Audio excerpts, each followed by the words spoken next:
giving me stuff that's going to help me during my day What it when do? I'm What going it through do, my own Chad? shit. What Right it now, one week, do? in all honesty. He said, before the album dropped, I'm kind of back on my base level where I don't know what's going on. I'm just happy to be doing it. I couldn't tell you for real how I felt. I'm kind of nervous. I'm kind of happy that stuff's happening again, even beyond the pandemic. Everything. I'm excited, but I'm just nervous. I'm always nervous before stuff comes out. When the album did emerge, it did so with a very polarized response. While some loved it, others felt it was a mixed bag of a project. But while that likely wasn't the career renaissance he was looking for, there were about to be bigger problems on the horizon. Namely, that he'd be left battling one of hip hop's biggest cultural stigmas. From out of nowhere, a leaked tape would rock Isaiah's life and reveal that he was into guys as well as girls. Oh, oh.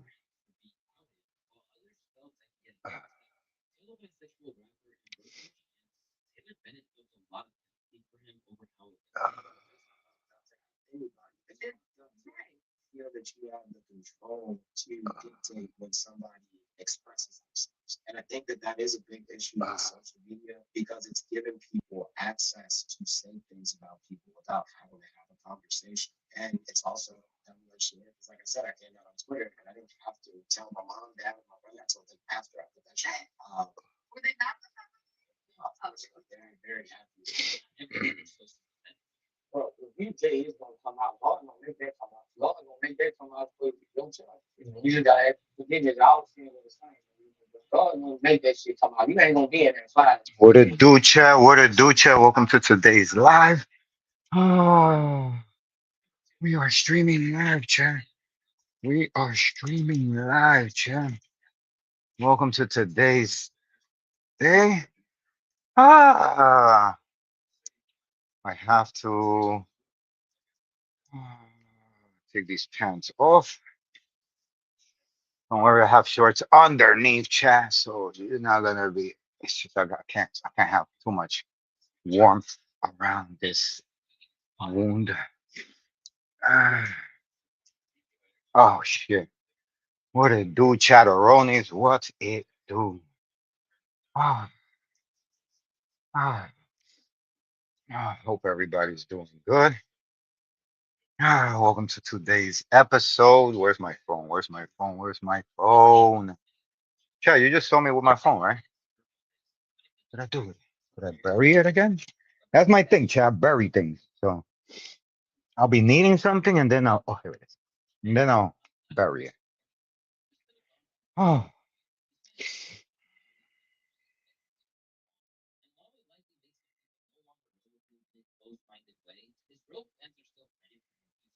These days, he's hinting towards it.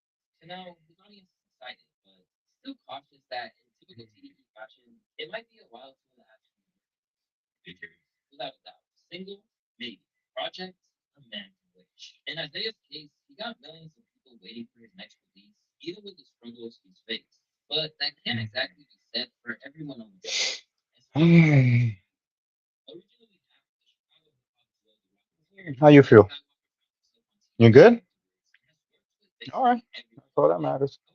he has a friend who was a manager at Fairfax. Hmm. Yes, Eva has something to play at the store, so I gave him one of my last two beat tapes. The singer and producer took over. 20 minutes later, Kendrick and the former TDE president Dave Free walked into the door, and I got a call saying Kendrick wants me to come back. He wanted to meet me. Ain't that crazy? Since then, many people at the label have been consistent about his greatness. Musically, What never happened, boy? since the label's Why don't president you go eat your chicken? and the sign off. Uh, Talk about you can put water into any container, it will take the form of wherever it's at. It's been the same thing about him. I can put him in any room, any place, any time. He'll be in full form, just like water. And like water, yeah, they're open to everything creative, he said, which is dope because the new artists who I'm dealing with through and outside of the label, they all have brands. But despite everything that was said, what should have been his breakout project, the 2016 album Introverted Intuition, left fans cold. Still better known for guest appearances than anything else, his February 2023 album Audio Didactic and the muted response to it made it evident that no one's checking for it. And unfortunately, he's not the only one to suffer this fate. Signed in 2017, Zachary got his deal after the manager Musa, who again ¿Qué fue, papi? ¿Qué fue? eventually made his father aware of the prospect. Yeah, Musa was just managing me for like almost 2 years before we even brought me. He was managing me for 2 years, On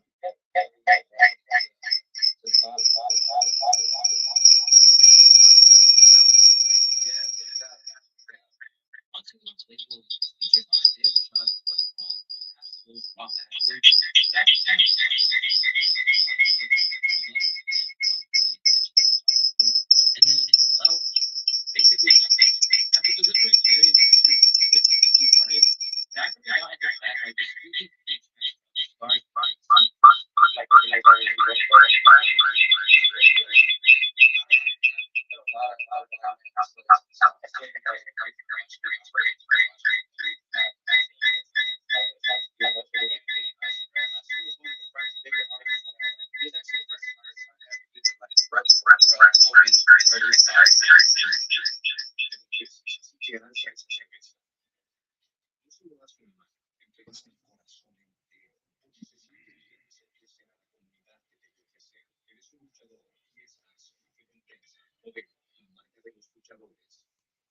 Those backyard state your case. Your like your life first goes unclear. Your choice is clear.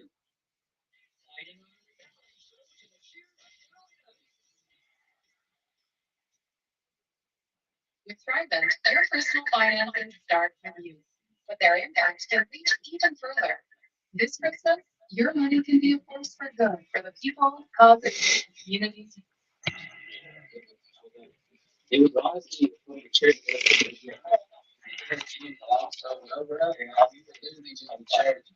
And in the absence of any album from him, Zachary became a go-to source when K-Dot isn't around, and there's a need to explain it to Zachary. Finally, Zachary dropped his debut album, Eclipse, but it happened to land on the same day as Eminem's The Death Lifts from Shade. So unless you were a hardcore Zachary fan, chances are you didn't even notice it. Even during interviews meant to promote the album, he spent more time talking about the pop out and K-Dot than his own work. Their family, bro, Topic and Dot and everybody, Hugh, all them, they've been through so much and grew together, grew up together. It's never no hate or ever disconnect between them. Yeah, it was. Can you kind of speak to what it was like for you? Like how much did your life change? Before that, I had like a few songs on SoundCloud. Yeah, that's changed everything for me. And to work with an artist like that off bat was so important. I think too to just even be able to be around and to watch the process on what it takes to make an album, make hit records, his work.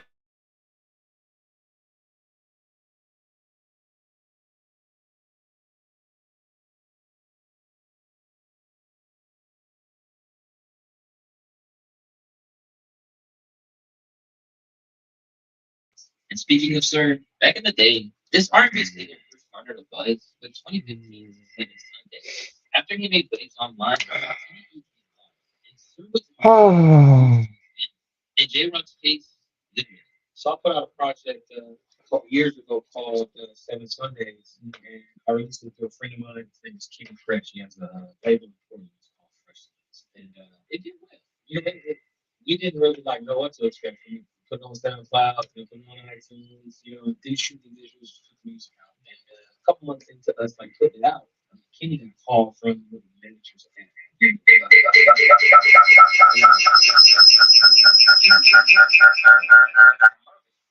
and Dave was calling from Winnie. You know what I mean? So Kenny called me like,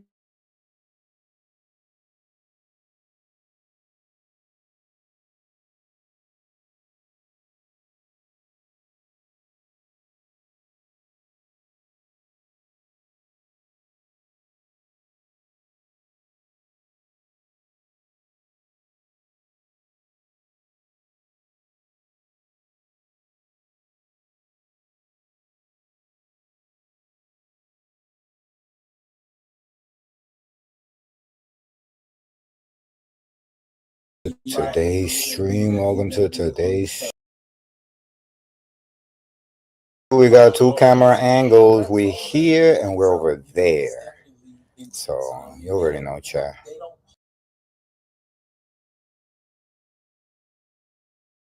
Check.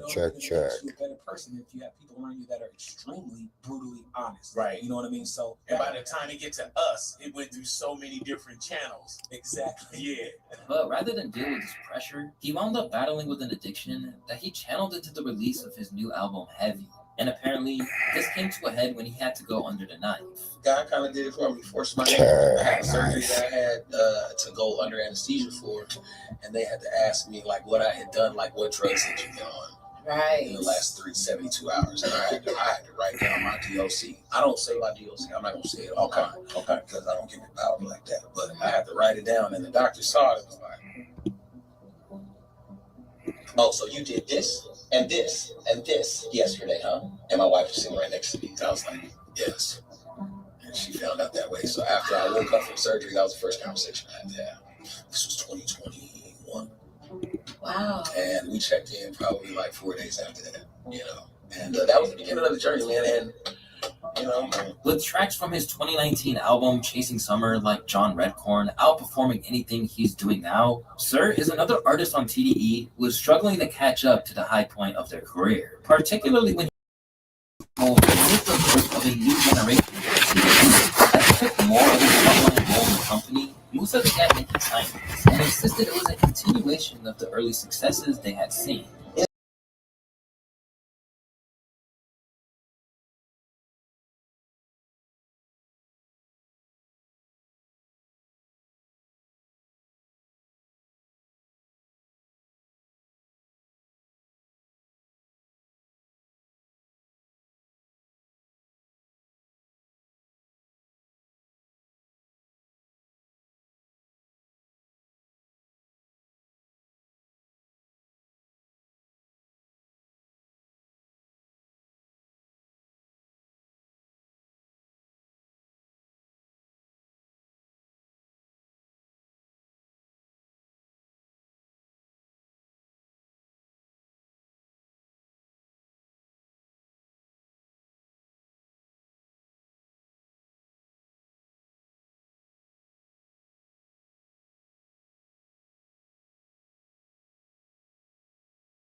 Check, check, check. Check, check, check.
quoted trapped in while I'm trapped in, referring to the trapped in while I'm trapped in. They also got something where the people feel names and names inside. But whatever reason, most times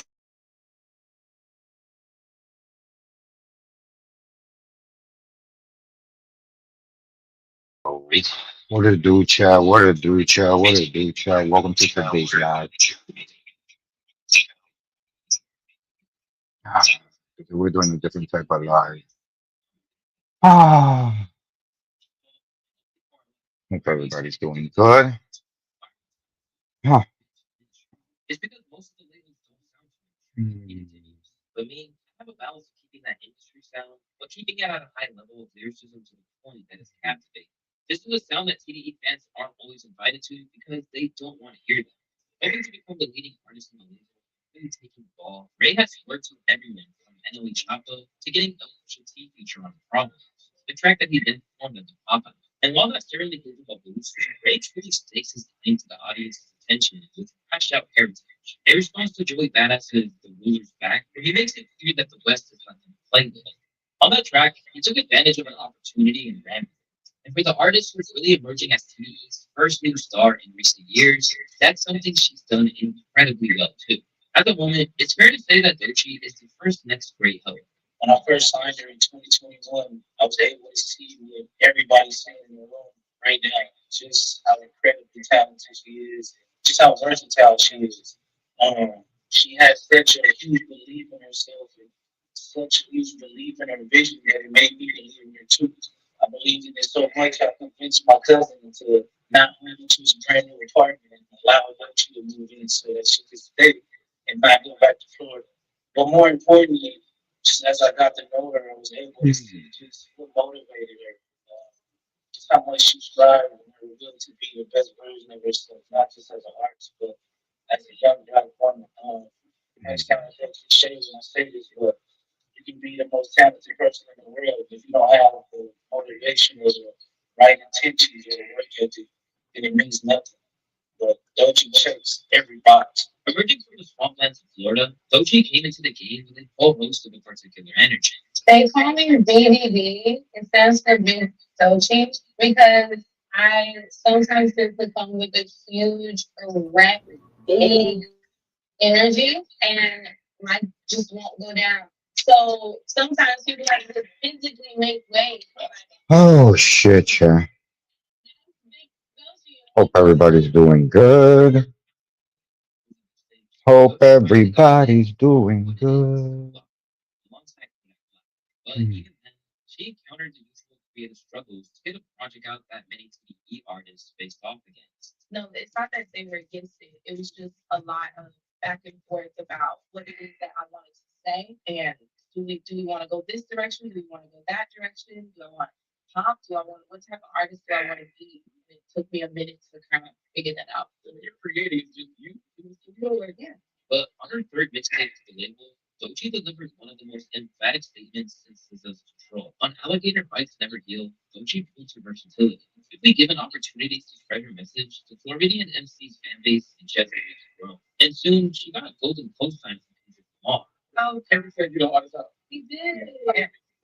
That was great. It's Kendrick. Oh my God. Have you given you that validation offline too? Like this? We've actually never met in person. I haven't yet. I'm gonna look at him. Since it was announced in 2022 that Kendrick would be leaving the label, everyone wondered how TDE would survive. After all, no one brought the label to global audiences like he did. Top dog brothers, top dog himself, us eating out of house and home. We'll never forget that. Taking these kids out of the projects, out of Compton, and putting them right here on the stage to be the best they can be. But where they made so many stars in a way that seemed so effortless back in the day, it's no longer going as smoothly as it did back then.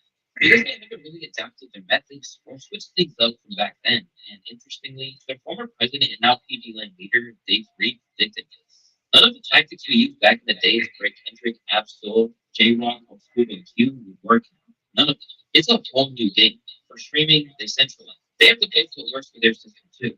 It's kind of back to the radio format a little bit in a sense. At the moment, it still looks like they're trying to get to grips with it. All the while, the rep as a label that holds artists back just continues to grow. And unfortunately, it's the kind of thing that sticks unless you can really prove that you're switching things up.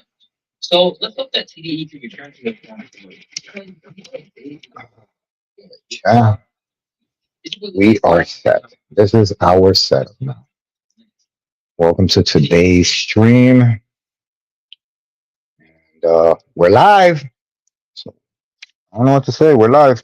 Hope you guys like the new setup.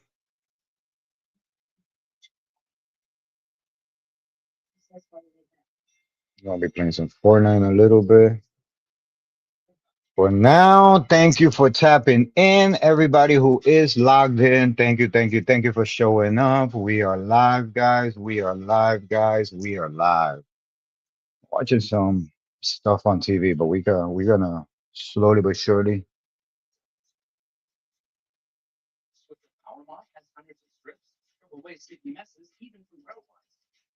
There we go. So you guys could see the shit I go through just to survive. So we are. Part of the pop culture ever since the early 80s. However, this generation's street affiliated rappers have taken it to a whole new level where anything goes. So it's no coincidence that in this age where rivals openly mock one another's fallen friends or family and double down whenever they can with vicious shots on social media, the death toll in hip hop has tragically risen to the highest rates we have ever seen. But how many of these tragic deaths could have been prevented if it weren't for all these back and forths on tracks and IG Live? And are there other rappers that need to change their ways and learn from the violence that's happening all around them before it's too late? It's your boy Luesta, and this is how many disses it takes for a rapper to get killed. And while many have have succumbed to a hail of gunfire, the first artist whose tragic final steps we need to retrace actually tried to fight his enemies off before the odds proved too much.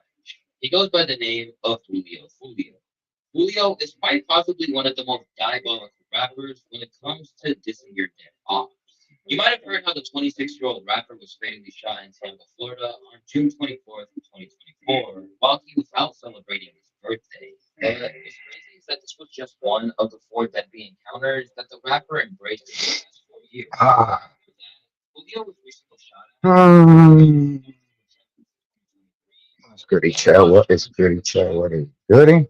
and injuries ever since have been extremely severe. He later shared a gruesome photo of what appears to be a bloody hole in the middle. It went viral online within days of the incident. Somehow, being the warrior that he was still in good spirit afterwards, and thankfully, he didn't meet his fate. Oh God. Good. He was also the victim of gun violence back in 2021, and he claimed he dodged 100 shots by the grace of God. That's about it. Cost me 126. Oh, to my list. Oh, what? But that shit sounded like, oh, I can explain it. Shit sounded like, that shit sounded like the Call of Duty. What? He was also shot in 2020 when traveling around Houston. So it's clear that there was a constant threat of violence looming over Julio's career since the moment he popped out on the scene. And what's even crazier is that despite all these difficult circumstances, Julio was known to himself as Dolo and never liked having security. How security, like, you always need security. Julio claimed that this lifestyle was simply regular.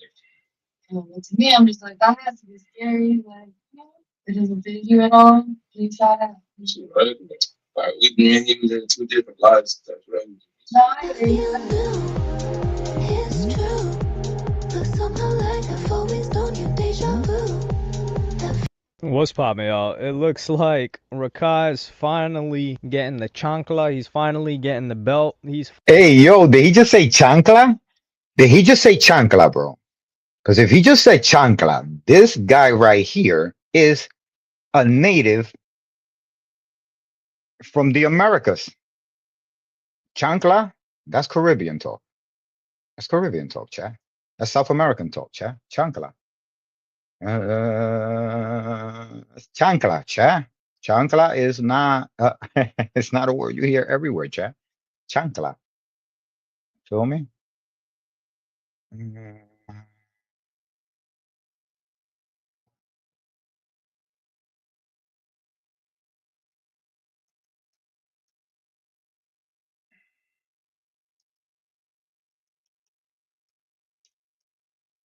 Oh.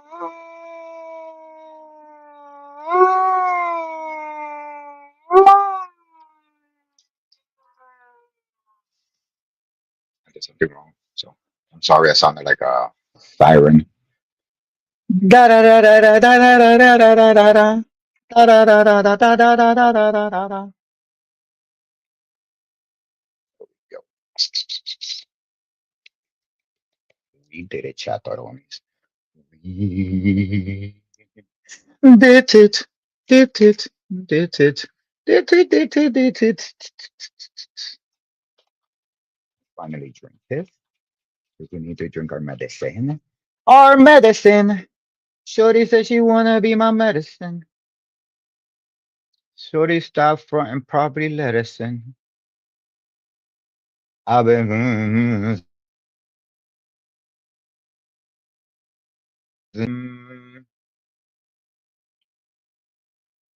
should be Finally getting the boot because his own mother was not happy with his behavior. And I'm gonna play you guys that clip right now. Would even think of anything like that. I'm so confused. Like, did you really tell that woman that? Are you losing your mind? Well, like, Mhm. I only. Hello, can you hear me? Yes, I can hear you. I'm saying. Okay, so I'm saying the only thing the reason why I said What that is it because do, chataronis? cause she was, You cause know she you said my she said what homie. she said. regardless of the fact that is not how Bachata you chataronis. carry yourself, that is not how Yeah, you you talk my to women, first of all. homie. Yeah. I raised you way better than that. So guess what? Your ass is coming home since you think you're grown.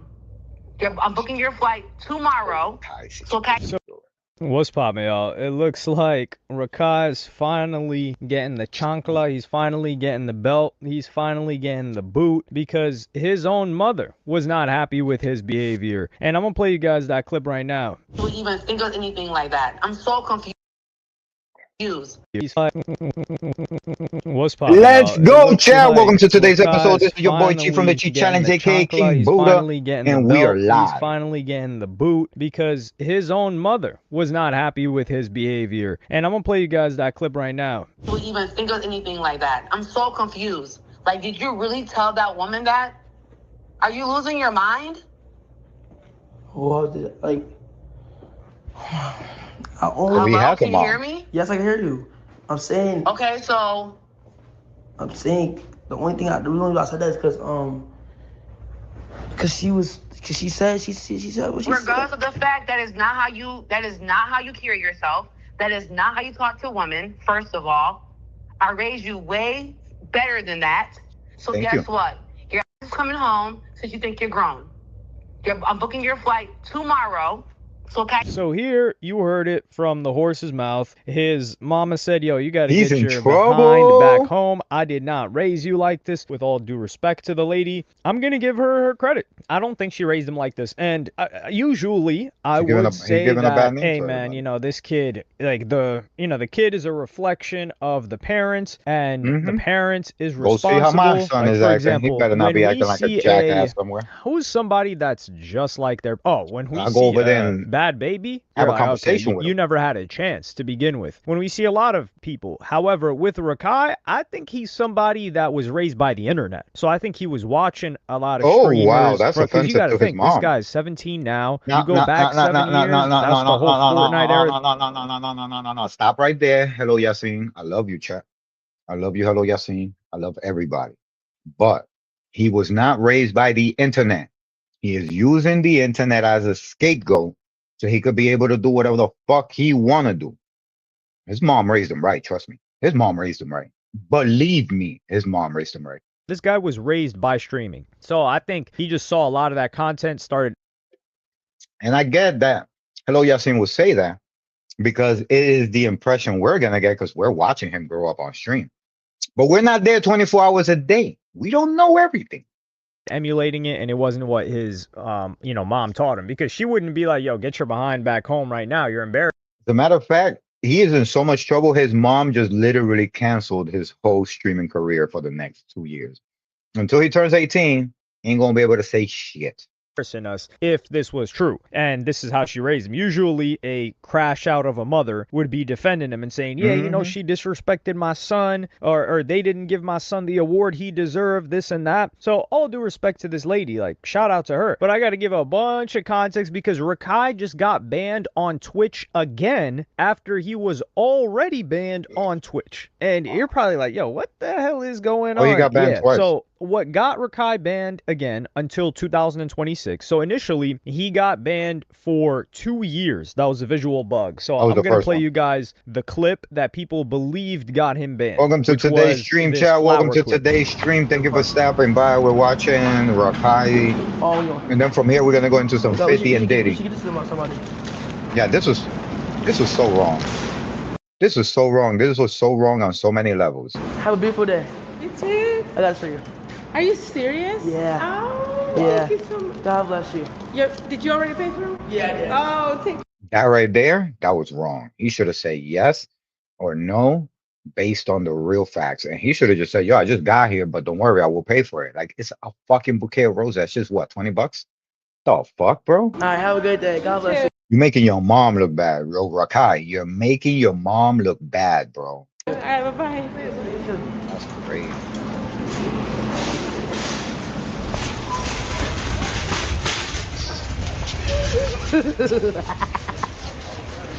Merry Christmas. Crazy.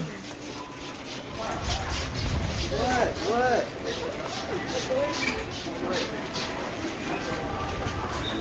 Just don't touch my truck. Now, should I say, everybody got locked in, bro.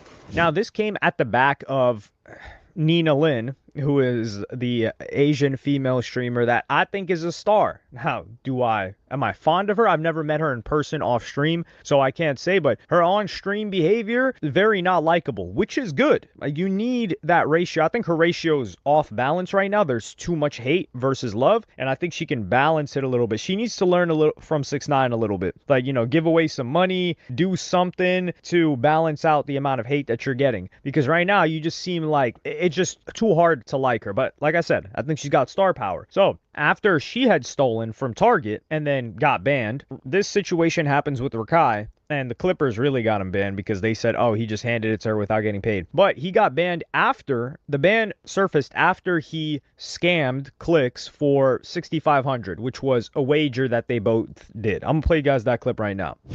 Money. And guess what? Send me my money right now. Guess what?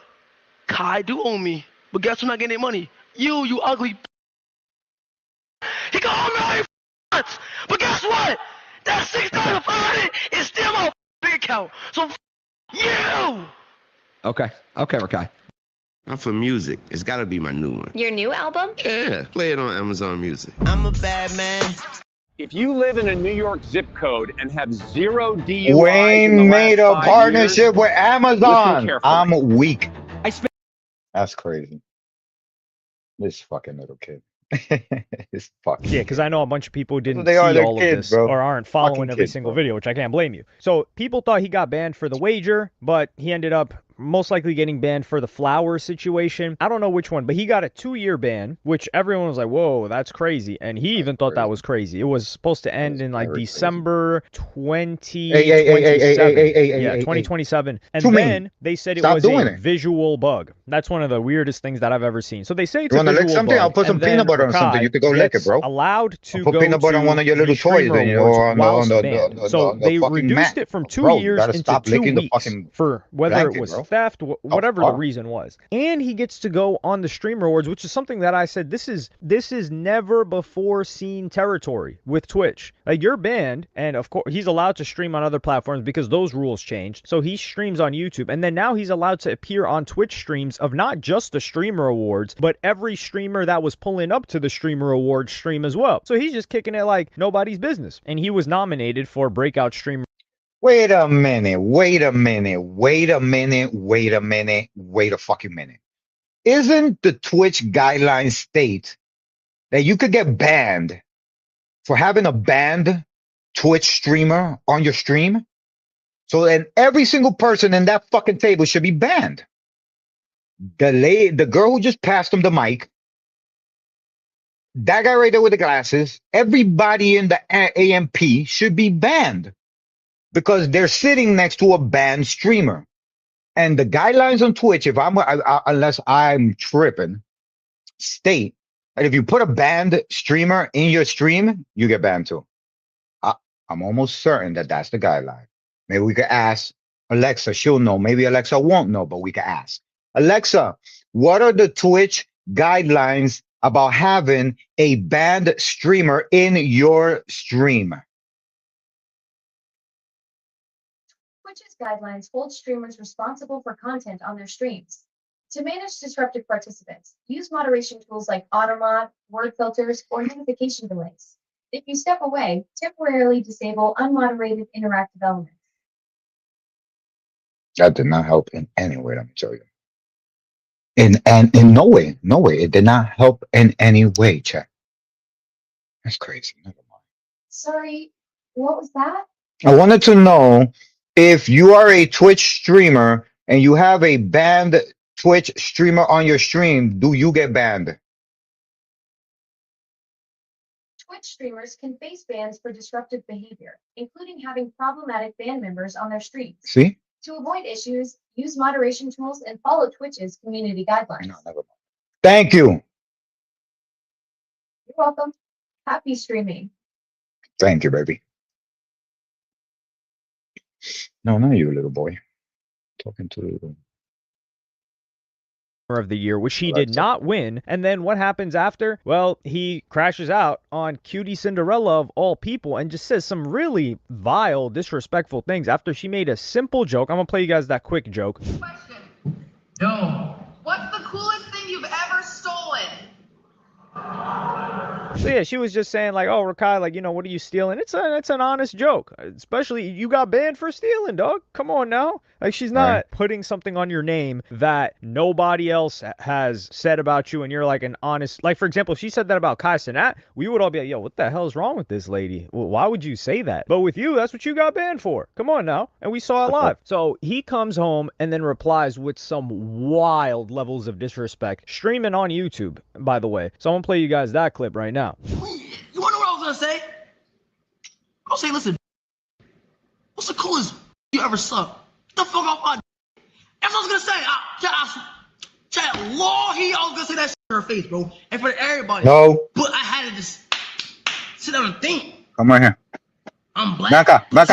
Sit the fuck down and chill. That's fine. I was gonna say that shit. I was like, what's the coolest you ever fucked? Ugly. Come here. I was gonna say that. But come be here with me. I just calmed down, bro, and you know, and like, you know, see why she even said that. Cause whole time, now I get it. Like, she said it cause, you know, I got banned for giving that girl flowers. But she didn't really understand is that whole time I had my assistant tell the lady that she never bought it, she put it back, but that wasn't on camera. So, but nah, rush you.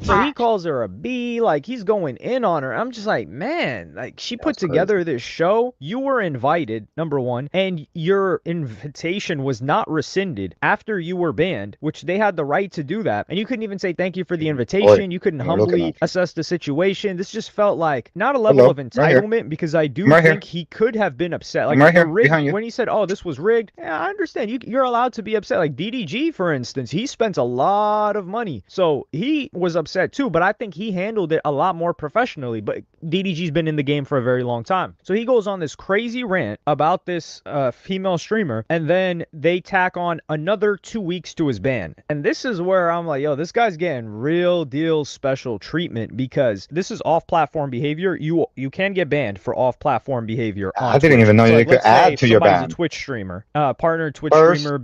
Guys, first time in history I ever heard that if you already got banned, they can add to your sentence.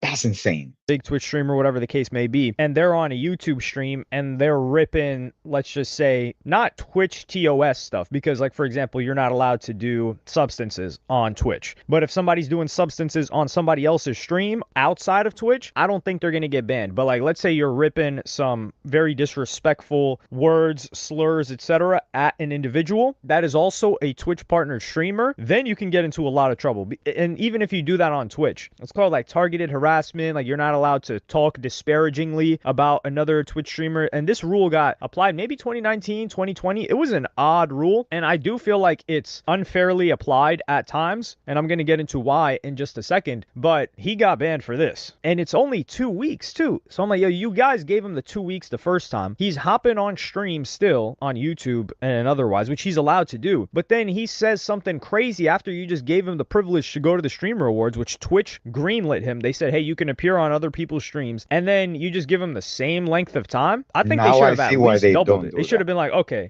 2 That's weeks, you're crazy. going to go away for 2 months now. Or not, That's doubled it would be 4 crazy. weeks. But yeah, it should have been at least 4 weeks tagged on, because 2 weeks for both of these things, people have been banned for longer, for less. Like we said, Speed got banned for 2 years for an edgy joke. Granted, it was different times, and I think people are a lot more sensitive back then. It's like 4 years ago. But still, I just think it's whack how they're allowing this kid to get away with so much. And I like the guy. I think he's entertaining. I don't think he's the brightest, but he shines bright in the He sky as a is star. definitely He's just not the not, brightest. the He's brightest a kid. walking amongst A us on fucking the ground child. here. So he's gonna have to sit No down offense, until Rakai. Fucks with 2026. you, His shorty. mom But sent you him back is too, a or hot boy. brought him back. But one thing that I Hot found boy. interesting was this He's guy a hot boy. Asmongold, who calls out the botting on Rakai, and I'm gonna play you guys that clip right now. Not like, okay, this one is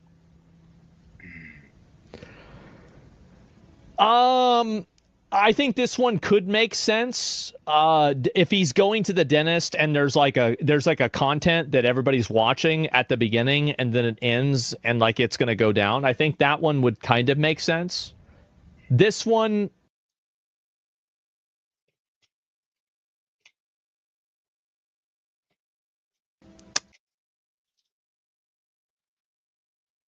it's not as shameless. But even with Rakai, you see even Rakai's graph is different. And it's not as shameless as DDG, but it's on the shameless scale where he instantly hits almost his peak viewership, kind of goes up over time. It's not completely accurate, but this is a little bit of a shorter one. Okay, how about a 3-hour stream? Let's look at this.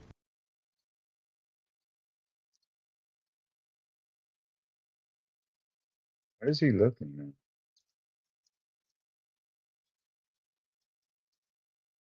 That's botted. It's botted. And I hope that a lot of What? these streamers that like a lot of the audience What? members Let's go back. That's what he's looking at. He's looking to see if they bot kind of the shameless scale. It's not Kai. You see, not as shameless. This ends and like it's gonna go down. Like a content makes sense. Not like, okay, this calls out, brought him back. But one thing that I found interesting was this guy Asmongold, who calls out the botting on Rakai, and I'm gonna play you guys that clip right now. Not like, okay, this one is. The new Auto-Tune 2026 has been in the gym and it's on sale right now for the Black Friday specials. I think this one could make sense if he's going to the dentist and there's like a content that everybody's watching at the beginning and then it ends and like it's going to go down. I think that one would kind of make sense. This one, I'm learning, Chad. I'm learning. This is crazy. I didn't even know about this because I don't buy bots. I don't do none of the bot shit. I'm like literally it's grinding not from the as ground up. shameless. These niggas are doing cheats, bro. But even with Rakai, you see even Rakai's graph is different. And it's not as shameless as DDG, but it's on the shameless scale where he instantly hits almost his peak viewership, kind of goes up over time. It's not completely accurate, but this is a little bit of a shorter one. Okay, how about a 3-hour stream? Let's look at this.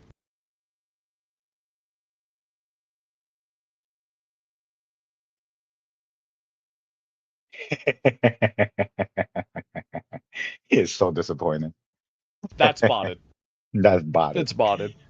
And I hope that a lot of these streamers that like a lot of the audience members know this. Here's the thing. Do I think Rakai is botted? Sure, yeah. Like to start off your stream and spike to that high of a viewership is insane, but you got to think. He was getting similar YouTube numbers on his stream on YouTube as well. Like this guy's got motion. We understand when someone is popular. Like Rakai is popular. But one thing that I think that there's a disparity of that doesn't get talked about enough is how many of these guys are popular on clips versus how many people are actually watching them live. And that's why I think the botting is happening. I think it's like 60% bots, 40% viewing. Because, for example, like a Nina Lynn, right? Which is a little bit different because I said a lot of people hate Nina Lynn. She gets about 1,000 viewers on her live stream when she's streaming, maybe less than 2,000 for sure, sometimes in the 800s. But when you see her, you're like, yo, this chick is one of the most popular faces online when she's doing her thing, or at least like in the US, of course. But also Asmongold, what I want to circle back to is he's had some really aggressive comments towards Nina Lynn, and he didn't get banned for them. Now, I'm not saying Asmongold should get banned, but like, let me play you guys a clip right now. Bro, that weird mother that lives in the basement of his mom's house It's an attic, excuse you. be chatting about me all damn day long. You are obsessed with me. I think you in love with me. No cap. I genuinely think you get no. You in love with me, bro. Like you gotta Talk whatever you want, crash out however much you want. That's totally fine. Nothing that you're going to say is going to make me mad. You're not going to upset me. You're not going to bait me into, some weird internet beef. You're just a disgusting. That's it. And it's got nothing to do with this about me at all. That's it. So I don't care. Say whatever you want. Nobody gives a. chill out. It's been way too many clips I've seen you, bro. Like I you know. Be obsessed. Yeah, same. So here he is. He's like calling her a savage beast. Just wild levels of disrespect, which granted, I mean, is he wrong though? Like there was times when he's like, oh, this animal is gonna do this again, which she ended up doing it again and getting banned. But if if Rakai got banned for saying something less, I feel like Asmongold should have caught like a 1 day for something like that as well. So that's where I find it a little bit odd. But we don't know if Rakai's ban got extended specifically because of the comments at Cutie Cinderella, or if they just decided to extend it just cause. I don't know, but it has to be the Cutie Cinderella situation because he already had a 2-year. They reduced it to 2 weeks. There's nothing else that happened for them to extend the ban. So I think that's the situation there. Hopefully, he enjoys some time with his family, with his mom. He gets to have a nice Christmas off stream. But one thing I like about this guy though is that he really loves the streaming game. Like you can see the passion. For somebody to get banned and hop immediately on YouTube the next day, he's just itching to do this. And I hope that he gets it together because this is one of those cases where people will say like, oh, people around you, he's got to have the right people around him. Nah, nobody can save him from himself. I just hope that he realizes the opportunity that he has and how talented of an entertainer he is, especially for his audience. As like, yo, I need to get it together a little bit. I need to learn the rules. Let me see what I can and cannot say, or what I should and should not say, more so than what you can and cannot say, because those are two different things. And I hope he has a long career, man. But let me know what y'all think about this in the comments. Like and subscribe and hit the notification bell if you enjoyed. And I'm gonna see y'all in the next one.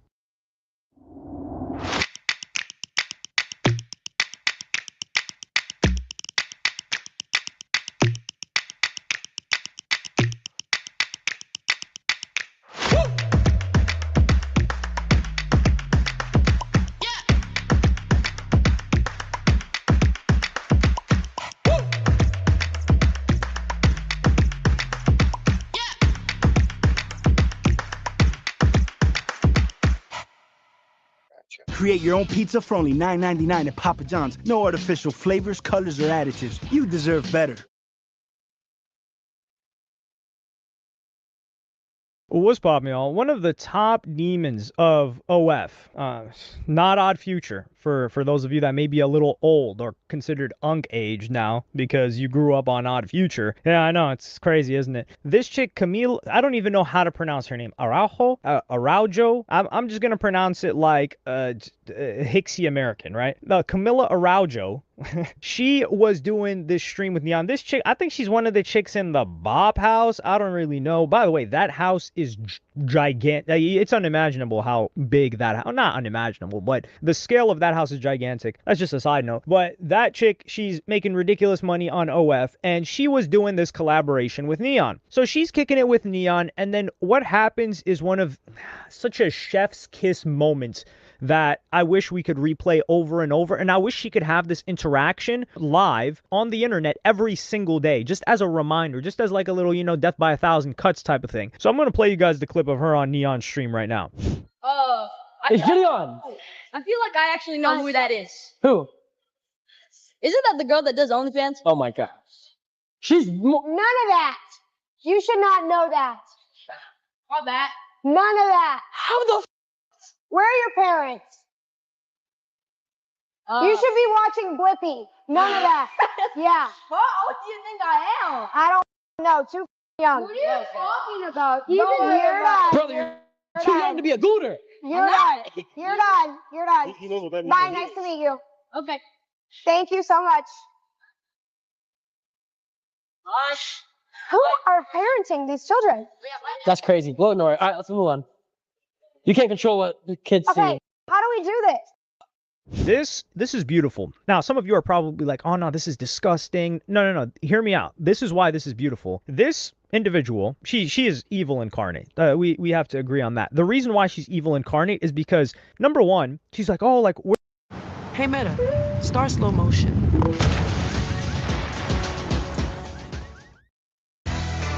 Chevy Silverado. The best from day one. And the best for the road ahead. Chevrolet. Together, let's drive. where are your parents at? Where are your parents at? For kids to avoid her content, they would have to have a helicopter parents that don't allow them to do anything. They would nearly have to be Mennonite or Amish and probably maybe be in a cult. Not saying Mennonite or Amish are a cult, but I'm saying a cult is another place where they would probably avoid seeing her content because she's just everywhere. And then they would call those parents overbearing and not allowing their kids any privacy or to see anything. So she has to look in the face of these kids because before that, she's just like, oh, I'm just online. She doesn't know. She's not interacting with that audience. And keep in mind, by the way that this chick blew up on OF, and this is why this chick is a demon. She was in the Mr. Beast video for Squid Games. I think she was number 67 or something like that. She was in a Mr. Beast video for Squid Games. I don't think she won Squid Games, but she had a lot of attention on her during that video. It was one of Mr. Beast's biggest videos. Squid Games was one of the biggest shows in Netflix history. It was such a huge cultural moment. He made a video about it. It boomed. So she got a ton of attention. And what did she do with that attention? Did she try to, I don't know, maybe start a streaming career? Did she try to be an entertainer and do YouTube and maybe do her own type of thing? No, she hopped directly to OnlyFans. She hopped directly to OF. And what is Mr. Beast's audience? Are we going to pretend like Mr. Beast's audience is adults? It's grown men. It's older guys. All of the people that were watching you were kids. This kid that came up to her, he's like, what, probably 11, 12? He looks middle school aged. He was like 6 years old probably when that video came out. Yeah, he saw you in the Mr. Beast video when he was a kid and you started promoting your OF. So to act shocked like, oh my God, like you're not supposed to be seeing that. What guardrail is there for him to not see you? You were in a Mr. Beast video. This is the craziest part about it. And she was talking about like levels of fulfillment in the car with Neon. I'm gonna play you guys that clip right now. 0.5 too. Dipped a little bit. Closer to 1 now. But see, okay, but that just goes to show you. 1 mil? Yeah, but that just goes to show you, like, if that doesn't fulfill you, then like, what the will? Do you get what I'm saying? Hold on, let me see. Yeah, no, I get that. I just, I just feel like if you're making $1 million, like, who the cares, Just $1 million a month. That equals to 12 mil a year. And on top of that, all your other revenues. That's if you have a bad month. To, like, I made it Legend, my what's up? entire What's up? purpose. Like, What's bro, up? What's up? I'm going What's to up? make the What's up? most possible money I can on OnlyFans and then dip. Like, I'm just gonna dip, right? So I think I'm at that point where I'm kind of like, You're lost like me. Like I'm losing interest. I'm losing interest in that run. Like I'm losing interest in like chasing that high. You don't care get what about I'm making saying? the most money No. So she's saying she was making, I think she said she's made north of $30 million, which it's never enough. For these people, it is never enough. It will never be enough. And this is the whole thing. She's like, yeah, I'm just trying to do it until I don't need to do it anymore. This is cap. Yeah, I remember they will conjure up reasons. The truth is, once you start doing this, that's it. You're committed. There's no like, oh, yeah, no, I'm a retired OF girl. No, you're an OF girl. That stays stuck on you. Like it's like if Whenever you were they a broke, dude they're gonna and run back to you it. were doing some weird freaky frog activity, that's on you forever. It's not like, nah, like just like 15 years ago, I used to let my chick get cracked by other dudes. Now I'm not on that anymore. No, you are No, that. Permanently, just like she would be that. So there's no reason for her to quit. But the cap that they talk about is not, I'm gonna quit at this point. I remember, I don't even want to name her. Some of you gooners probably know her, but I remember I met her in LA years ago, and she was talking about like, nah, like I don't be getting cracked on my OF. It was in a group setting, by the way. It wasn't like a one-on-one type of thing. And she was like, she was a nice enough girl, and we were I was just asking questions. I'm not a judgmental guy. I don't judge people. And I was like, oh, so like, what's the point? She's like, oh, I want to create this animal sanctuary, just a bunch of hoopla, right? And she's like, yeah, I wouldn't be getting cracked on camera or anything like that. I just do this. I think at the time she was definitely bare on there. That's what she was saying. But a year later, she's getting cracked by Adam 22. So like that stuff all goes out the window and changes once they see the bread dipping. Like this chick, she's talking about, oh, now she's making an M a month. An M a month? That is insane. And she's talking about not feeling fulfilled. Now, granted, it's not the business model, because there are people with legitimate businesses that make that much or more, and they're still not fulfilled. And they're not necessarily doing something that is poisoning the well of the youth. It's like you used to go to the fountain of youth, you stick your hand in Lazarus pit, and you're like, damn, I'm young. Now that whole well is poisoned. You stick your hand there, you like age backwards. It's like Benjamin Button. So that's one thing. Her I would say it's like having another producer in the room that knows exactly what your song needs. This is Co-Producer, the fastest way to find samples that fit your track. It listens to your track and pulls in samples that fit the rhythm, harmony, and key automatically. No more scrolling and no more random loops that don't match the vibe. You can ask it to find specific sounds or let it listen to your track and suggest something that could be cool. Plus, you get unlimited access to every sound, so no credits, no pay per download, just drag and drop. Simple. You can audition everything inside your DAW. Stay in flow. Conversation with Neon, but then Sneeko reacts to this and he gives a really good poignant take, and that jogged my memory a little bit. That made it even more insidious for what she was doing and how she pretended to react. I feel like I actually know who that is. Who? Isn't that the girl that does OnlyFans? Oh my god. Yeah, this is this is not like borderline. Why don't people call this creepy or weird? You know, like when a dude is in a relationship with a 19-year-old and he's 22, and they're like, that's so weird. Why is it not weird for these women to be noticed by 9-year-old boys for doing? That is super weird. That is definitely dystopian. None of that. You should not know that. Actually, yeah, you do whole campaigns on TikTok so that people know what you do. You blew up farming your brother, making him feel ashamed that you do OF. I saw the campaign. It would be like you'd sit on a podcast with your little brother who was in school, who was a minor, and he'd be like, hey, little brother, are you ashamed that your sister does OnlyFans? And he'd be like, yeah, you're stop doing it. I'm getting bullied. And he was probably in on it too. And then you blew up. And then you're going to see these kids in public and be like, you shouldn't know that. Hey, then what the... Actually, yeah, that's what you were targeting. You were trying to get kids who are in school on TikTok to goon you. And people don't never call her a for that. None of that. You should not know that. Then delete your OnlyFans and get off social media. Like, do you think that he wasn't going to see it? How the where are your parents? Where are your You parents? should be watching Blippi. What? Why is she lecturing the kid? Oh, everyone glazing capitalism. This is capitalism. This is free market capitalism. She's free to do what she wants with her. Whatever business you want to do, free market capitalism. Brother,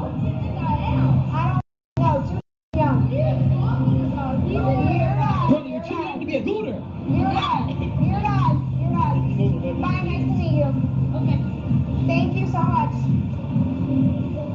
Yeah, there's a real world example of how she's corrupting the youth and rotting their brains. Who are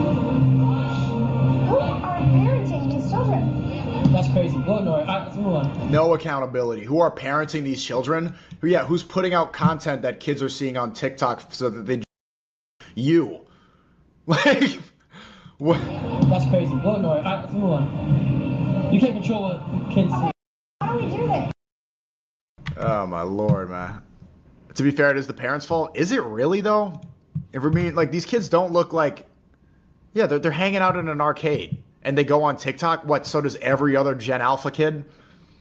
Are the parents gonna know how to like block out whatever popular OnlyFans girl for the month? Are they gonna know how to do that? I completely forgot that this girl, I don't even know how old she is. I gotta look up how old this chick is. Give me a moment, guys. Okay, yeah, I'm not used to like taking a break while recording. So she's 23 years old. I thought she was like 26. Not because she looks older or anything, but just because I'm like, what? I feel like she blew up 5 years ago. She didn't even give life a chance. She just hopped right into OF. So she's 23 years old. And he's talking about, yeah, you were doing content with your younger brother, who's a minor. And then I thought about it and I was like, wait, hold on. That's right. And I'm going to play you guys 2 clips with her brother. And there's 2 different sides to the story, but both are evil. I'm going to play you guys them right now. Do you really think I'm not a good sister? It's so easy to become a podcaster with Riverside. First, go to Riverside and open an account. When you're ready to record, just hit rec to capture high-quality audio and video, all from the comfort of, well, anywhere. Even if the only camera you have is on your phone. With Riverside, you'll still look like a pro. The equipment doesn't matter. You'll get a professional-looking Sister? Well, it's not that you're not a good sister. It's just you gotta think that your actions don't just have, like, doesn't affect not just only you, but it also affects me.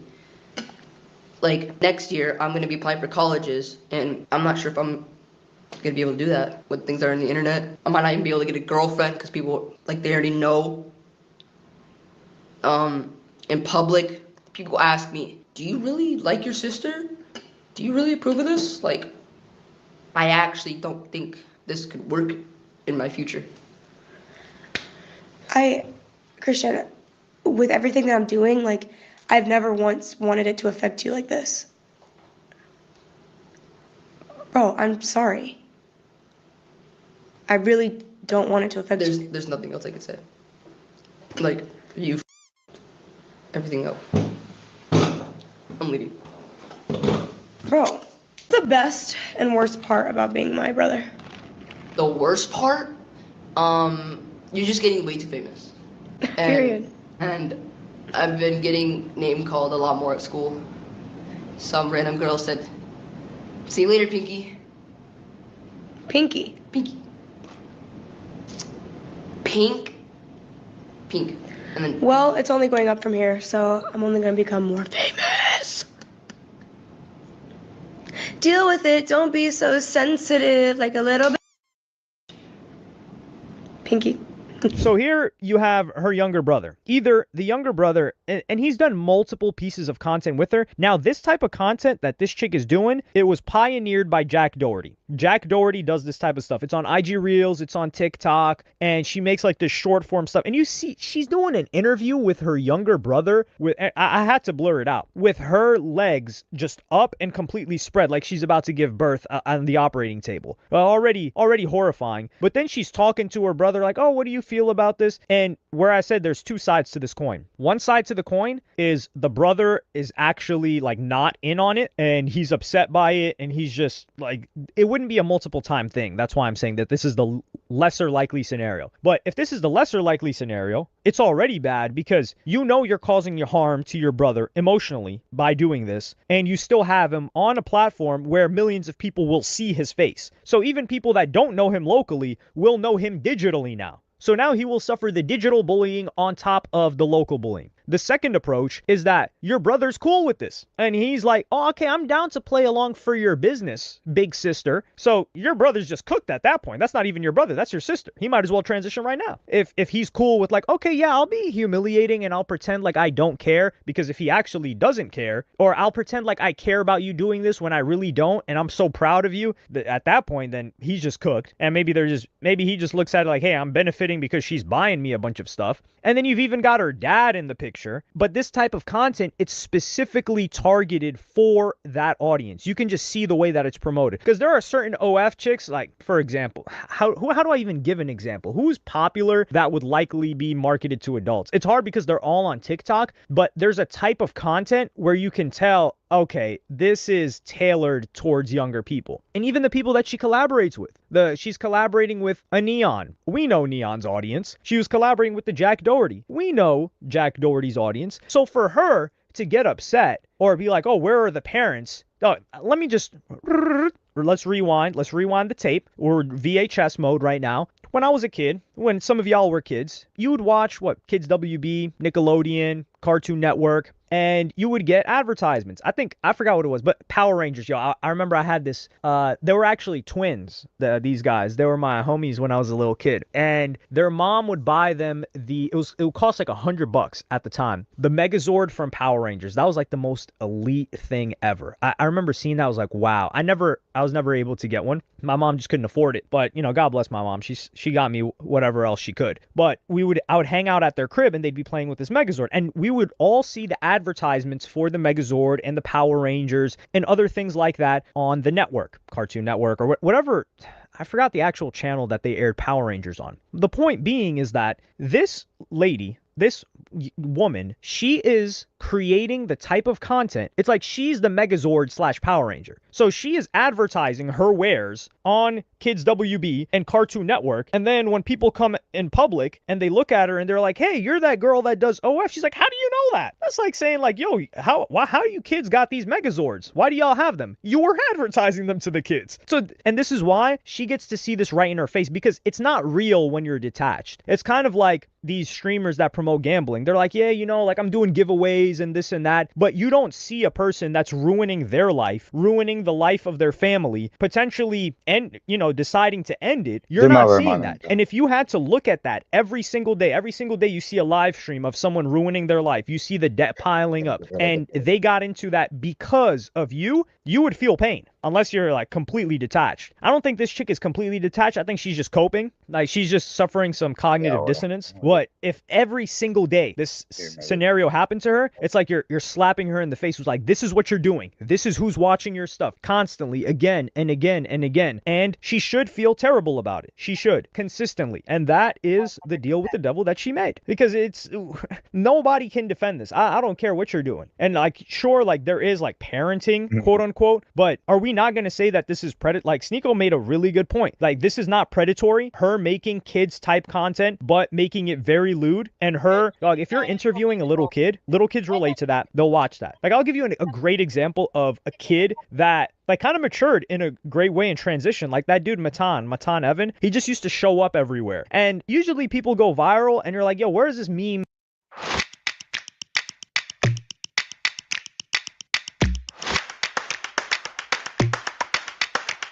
Gonna take it. This guy actually developed. He turned, like, he was a meme, and then he started his own podcast, and his podcast is doing very, very well. Like, he has his own shtick. It's performing well for him, and I wouldn't say like he's a positive or a negative influence. He's just an entertainer, and he's a great entertainer. But the point is, it's kids that watch them, and kids that are watching his podcast right now are young teens or even early 20s, because they kind of grew up with him. So that's an example of a guy that got the attention and pivoted it into something that was likely harder. Well, I mean, he doesn't have the option to just do OF unless he's going to be baiting, you know, dudes that are, you know, into dudes. So that's like a counter example of this chick. And you could see the shock in her face, but that's her brand. Her brand is, you're the OF girl. You're the girl that they didn't even say her name. They just said, you're the girl that does OF. That is crazy. And I hope she knows that that is all she will ever be known for. And it doesn't matter, like some people say, oh, this person made smart investments. It doesn't matter how many smart investments you make. That will always be your reputation. Now, unfortunately, some people have like developed past,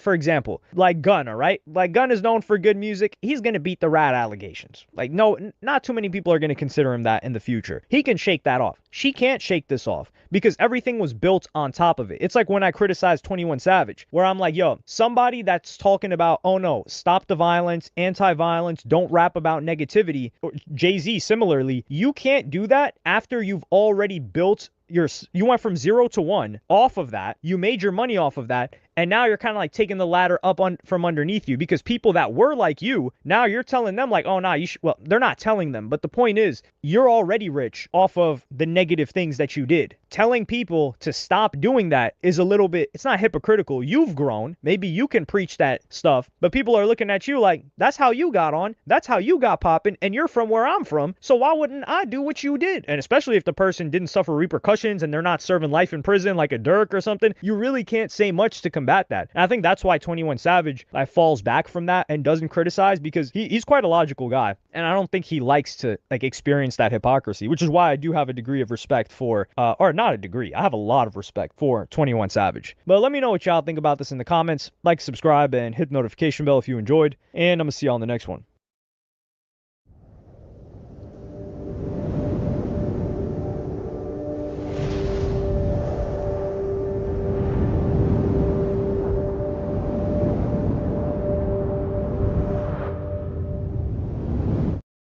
Really what we've seen is what used to be more of a middle market financing landscape in private credit develop into something that is a multi-billion.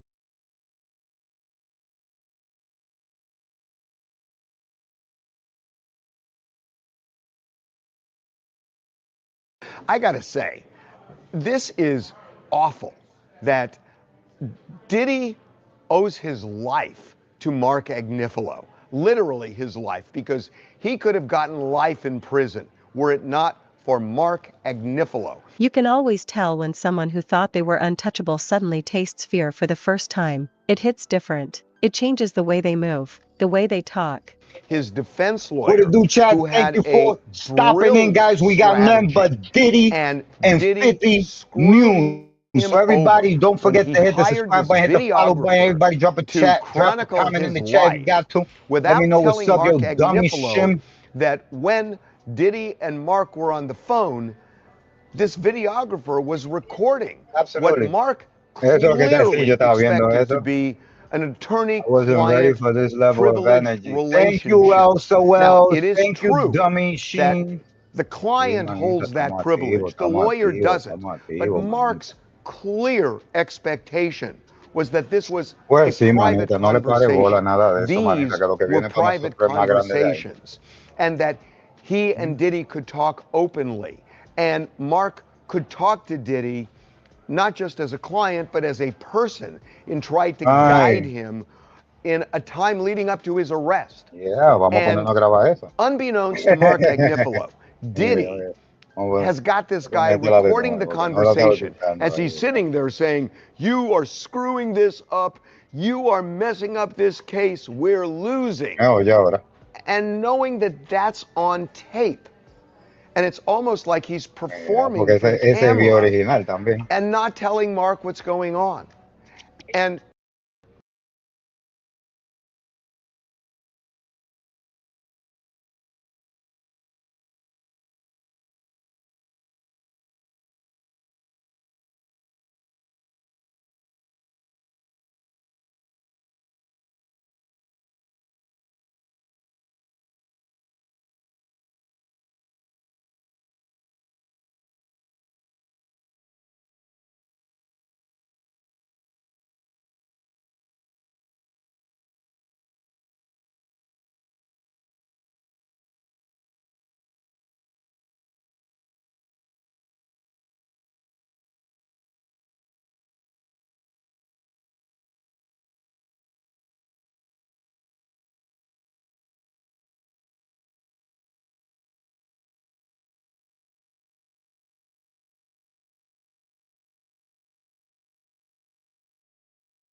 the really enraging part about it is that Mark Agnifilo won this case for Diddy with legal strategy. It wasn't just an accident that's the first that nigga. this jury that had heard all of this in the news before the trial Vamos a grabar. voted not guilty on all the serious charges. It was Mark Agnifilo that did Eso es lo que that. yo tengo el Yet podcast Diddy aquí ya. secretly Mira, sin records abrir. this guy and Mira, embarrasses sin him. abrir. And yeah, you could say, well, Diddy never expected that it would end up being broadcast somewhere else. Well, okay, but Diddy was planning on using it, or he wouldn't have had it recorded in the first place. So it's just really unfair. And I know that in a way this sounds crazy. I'm getting so upset about Diddy. I'm gonna have the and yet whole world there's saying that. video of Se va a Diddy hacer coro nuevo para beating quillar a la Cassie. gente. Well, No, that's cállate, que tú me lo mamas. horrendous. But that doesn't mean you can't look at something else as well. Tú me lo And I mamas. just think, as a lawyer, I just think this Y is eso just es para so casa. Él tiene una canción que se llama Amnesia. that he would do something like this, and not even understanding what Agnifilo's legal theory was. Because I will tell you that when we did our first documentary on Diddy, which was 8 months before the trial, Mark Agnifilo said to me on camera that he is going to tell this jury that this was a successful black man Porque me sobreestimaron. Coño. Because they couldn't get into his bank accounts because they were clean, and he couldn't deal with tax. They couldn't deal with taxes Como mamá because he hizo wasn't traga. committing tax fraud. So they go into his bedroom, and that's what Mark Agnifilo said 8 months before. What And it he do, goes long into the time trial, for Trump? and he essentially What wins it that do, argument, whether Advin? you believe it or not. A jury that sat through the whole thing, they believed me it, lo and mamas, ultimately they tú convicted me lo him on this mamas. BS Mann Act thing. Tú me lo So mamas, Diddy won tú that me lo case. mamas. And one of the reasons he won the case Tú is me something lo that mamas. Agnifilo got criticized for. That when he did the documentary with Tú me, me lo he was mamas. making a joke about the baby oil. Remember, he said, oh, well, Tú you know, me I lo didn't know he mamas. bought in bulk. He must have bought 1,000 Dime, bottles manita, at Costco. dime, manita. And a ¿Cómo lot of que people venimos, manita? just Dime. slammed him for that and said, how dare The way they look around a ¿Cómo que room like venimos, every manita? shadow might be carrying the next blow. And that's exactly what's happening right now as the figure at the Es que center of a mientras más uno growing practica, más uno llega al nivel This que uno $49 quiere llegar, y ese portable problema, heater que tú is todavía disrupting the tienes que entire empezar a heating tirar los dados. industry, and big brands are Te trying sacan their hardest to make it la legal mano in the mala y US. después tú It's so empiezas powerful that it can heat colar con entire la rooms. mano buena. Mira, vamos a empezar con Suffocating esto. storm Vamos a empezar slips por aquí. deeper Vamos a into empezar por panic aquí. mode, scrambling to Tú hold tienes, together an ¿verdad? empire built on Tú y yo vamos a intimidation, empezar por aquí. secrecy, and silence. Vamos, But the vamos silence isn't a holding hacer un anymore. draft. The walls aren't ¿Entiendes? holding A anymore. cuando tú And the vengas, people who ese es once el que stood vamos a guard grabar de aren't verdad. standing guard anymore. ¿Entiendes? Because the lawyer Porque si le finally hacemos el walked draft away. ahora, Not por lo quietly, menos, not gradually, estamos not oyéndolo, with a oyéndolo, strategic oyéndolo, fade out oyéndolo, or a oyéndolo. carefully Cuando worded tú llegas transition. aquí, ya tú no No, tienes the ni lawyer pensarlo, stepped ya tú away te lo with a sabes de message mente. so loud it shook the whole landscape. The cases have gone too far, too deep, too disturbing, too dangerous to touch. And when the one person trained to navigate the darkest situations decides the darkness is too much, you know it's bad, you know it's catastrophic, you know the spiral has begun. From the outside, the figure still tries to project control, quick statements, forced confidence, rushed appearances meant to convince the world everything is fine. But you risky for them to put Christina Quorum on the stand, I think. There was vamos a so ver. much being said about your client in that trial, obviously in the media, facing a number of different lawsuits. We also wondered whether or not he, and it's his decision alone, whether he wanted to take the stand and give his story, tell his story, give his version of events. Obviously, there are a ton of risks that come with putting a defendant on the stand, but it would be his choice. Was there a conversation about that? Well, I mean, I can't get into, attorney-client privilege Sure, of conversations. Obviously he thought about it, decided not to. And, as I indicated earlier, we thought the case had gone in really well for us. And so we liked where we were. So that was basically the decision. Now, the big news, some of the big news, a lot of big news came out after the trial, was the firing of Maureen Comey, the lead prosecutor in this case. Now, there's obviously a political angle to it. There are comments that she has made, but I have to ask, you going head to head against her for so many weeks, I mean, months and before that, the firing of her, Yeah. what did you make of that? Ah, pero mira la pista ahí I para mean, él entonces. I think it was Que unfortunate. como tú me lo mamas ahí. She's a very well-respected prosecutor. We had good sort of professional Es que relationships me with her que. during the course of the trial, and Ah, puede ser que you vamos a know, empezar I don't con really esta. think it had anything to do with the trial, but I don't. I can't really say anything beyond that. It just, Sure. yeah. Okay, that's fair enough. Let's talk about something we can get into quite a bit. Let's talk bail. Okay, so we did a previous sidebar breaking down the defense's renewed motion for release, several arguments for why Sean Combs should be released on bail pending sentencing, acquitted of the most serious charges.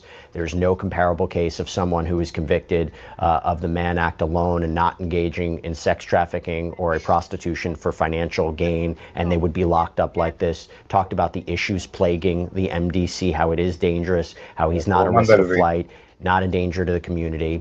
But do you think Judge Arun Subramanian is going to be persuaded by your letter, by your motion, because obviously he specifically highlighted after the verdict your client's violence, how the defense asserted at trial that Combs was violent. Do you think he's going to have a change of opinion now based upon the legal papers? You got to do some shit that your mother Well, I says, think yo, we you certainly should, hope that's so. too much. And If your mother says it's too much, you know, as we pointed out in the papers, the unfortunate violence that occurred was mostly a really long time ago, other than the one incident in June that Jane testified to, which was kind of unusual. I mean, they had been together for 3 years. There had been no violence, and she essentially started the fight. I'm not excusing anything, but it was kind of a one-off, and I think the government really hadn't put in any evidence of any recent violence. The Intercontinental video, remember, that was almost 10 years ago.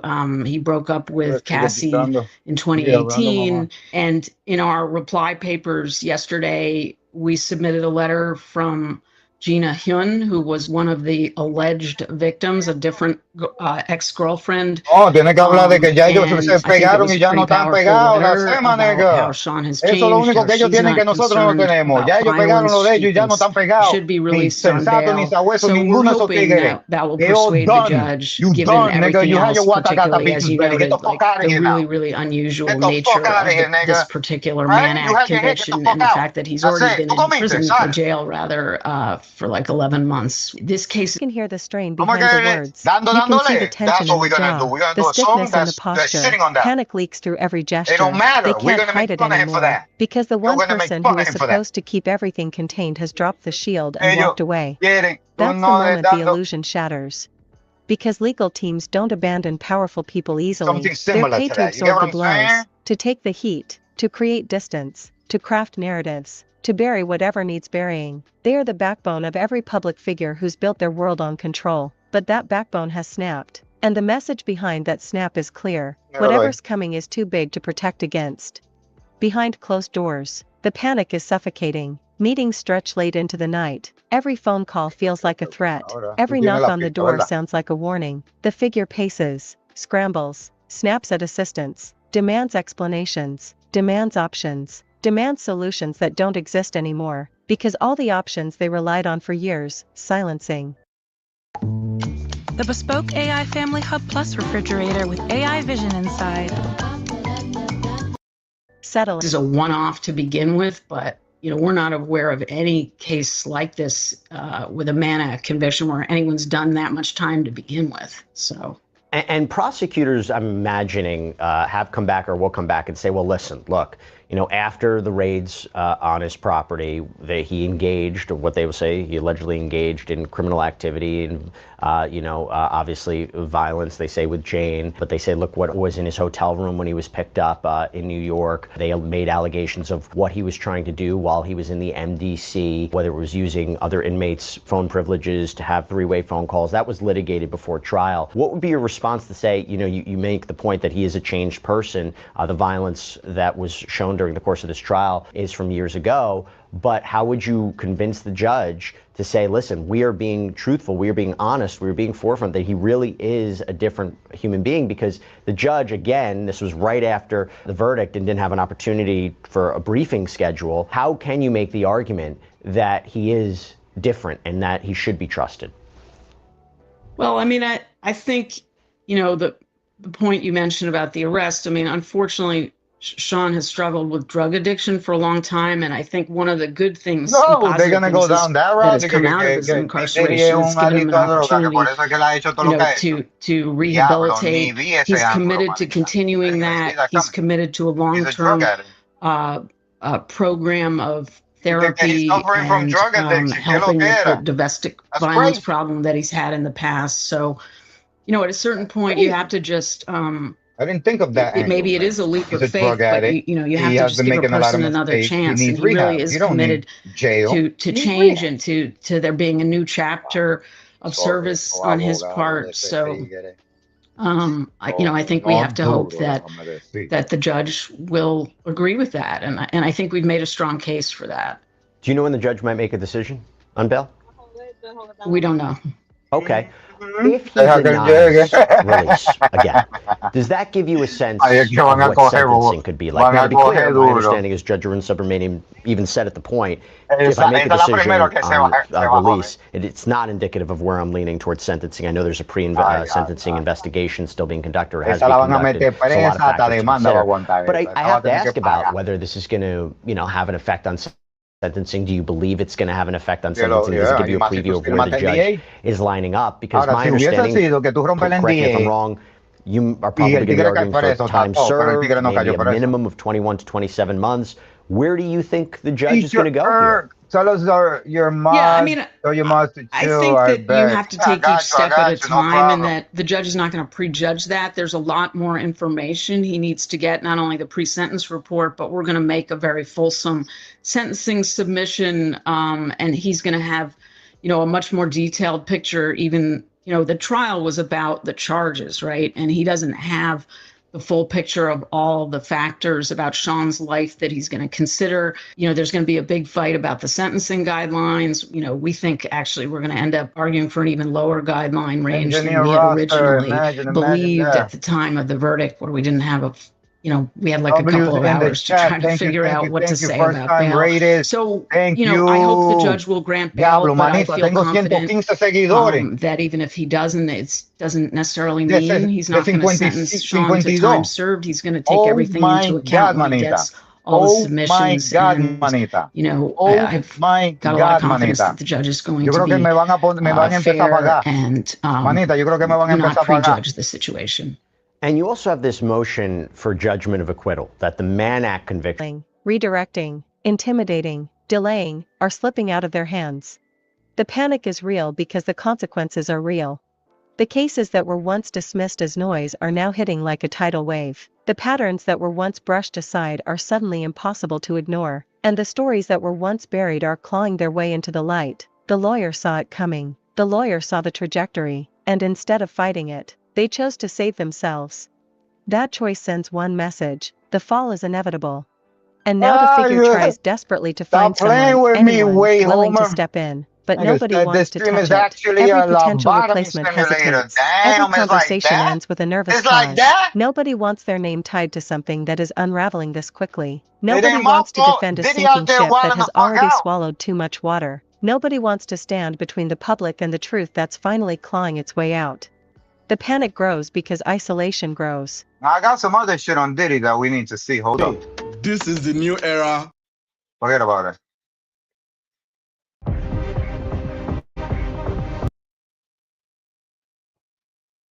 Oh, that surprise witness. Let's go watch what she's saying.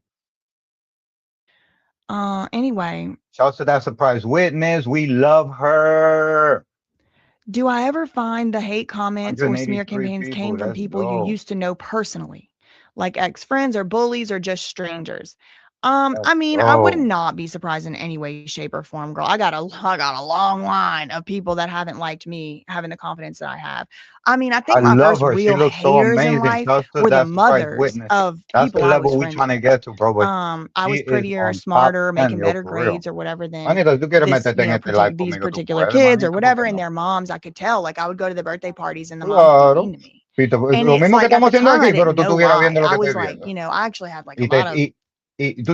Me and my mom even had like a safe word to come pick me up, and I never got bullied by like kids, really. Like you know, everybody gets into it with people at school. There was people that didn't like me, but I wasn't like a target like that. It was, but the first people I remember being bullies to me were the mothers of daughters who I was actually friends with. They were my friends. I was not in a competition with them like that. And truth be told, my dad used to tell me, yeah, you ain't like them. Because I'd be trying to say, well, so-and-so, you know, Jane Doe got a 69 on her test. I got an 85. And he would say, I ain't Jane Doe's daddy and you ain't Jane Doe. You gonna make an A. And if you don't, I'm gonna ask you why you didn't. Whatever they got going on over there at their house, that's them. And so I wouldn't be surprised if there were haters that I know personally in real life, but I have never found that to be the case. The people that I did become friends with in Free Britney, some of them did turn on me. Yes. And there have been also times where people started, Chris, thank you for the $4.99 as well. But there have also been times where people would start out like pretending to be my friend, or to be my supporter or my follower, and then they would turn. Like one time, another YouTuber sent me a message, a screenshot, saying one of your mods is trying to get me to make a drama video about you. And so little things like that, I've definitely been very betrayed. But ultimately, like there's really nothing to get me on. It's like, you know, that sucks. I would really hate it if it was somebody from my personal life or whatever, you know, being a hater. But like some people in my personal life, I'll probably hate me too if I look like them. You know, that's kind of the go-to. Thank you for the $4.99. Some people in my personal life that don't like me, if they don't, it might be because I wouldn't like me either if I was them. Anyway, that's all I really, yeah, no, different in opinion doesn't mean time for hate rhetoric. I mean, I agree, and that's why, I mean, these people need to leave me alone. Anyway, okay, so stay where you are. You're going to get transferred. You're going to get, what's it called? Redirected to the Megan Thee Stallion Pete versus Milagro Grams Cooper. Right now, the new media analysis. Nice. This is wow. Thank you. That's all we had for this one. In the meantime, oh, don't send any hate to anybody mentioned in this video. Even though they were being hateful to me, this video was just meant to report on, you know, haha, hee hee, kiki. It really doesn't affect me that much. The ones that affect me the most, I'm not even going to tell you which ones they are, but they're not even a category that I even focused on here. Mods, chill out. So that's all we have for this one. In the meantime, facts ain't defamation, neither are opinions. Don't send any hate to anybody, and if you do, I will testify against you in the trial. Love you, Minnie. Bye. Everybody, hit that like button, hit that like button, hit that like button.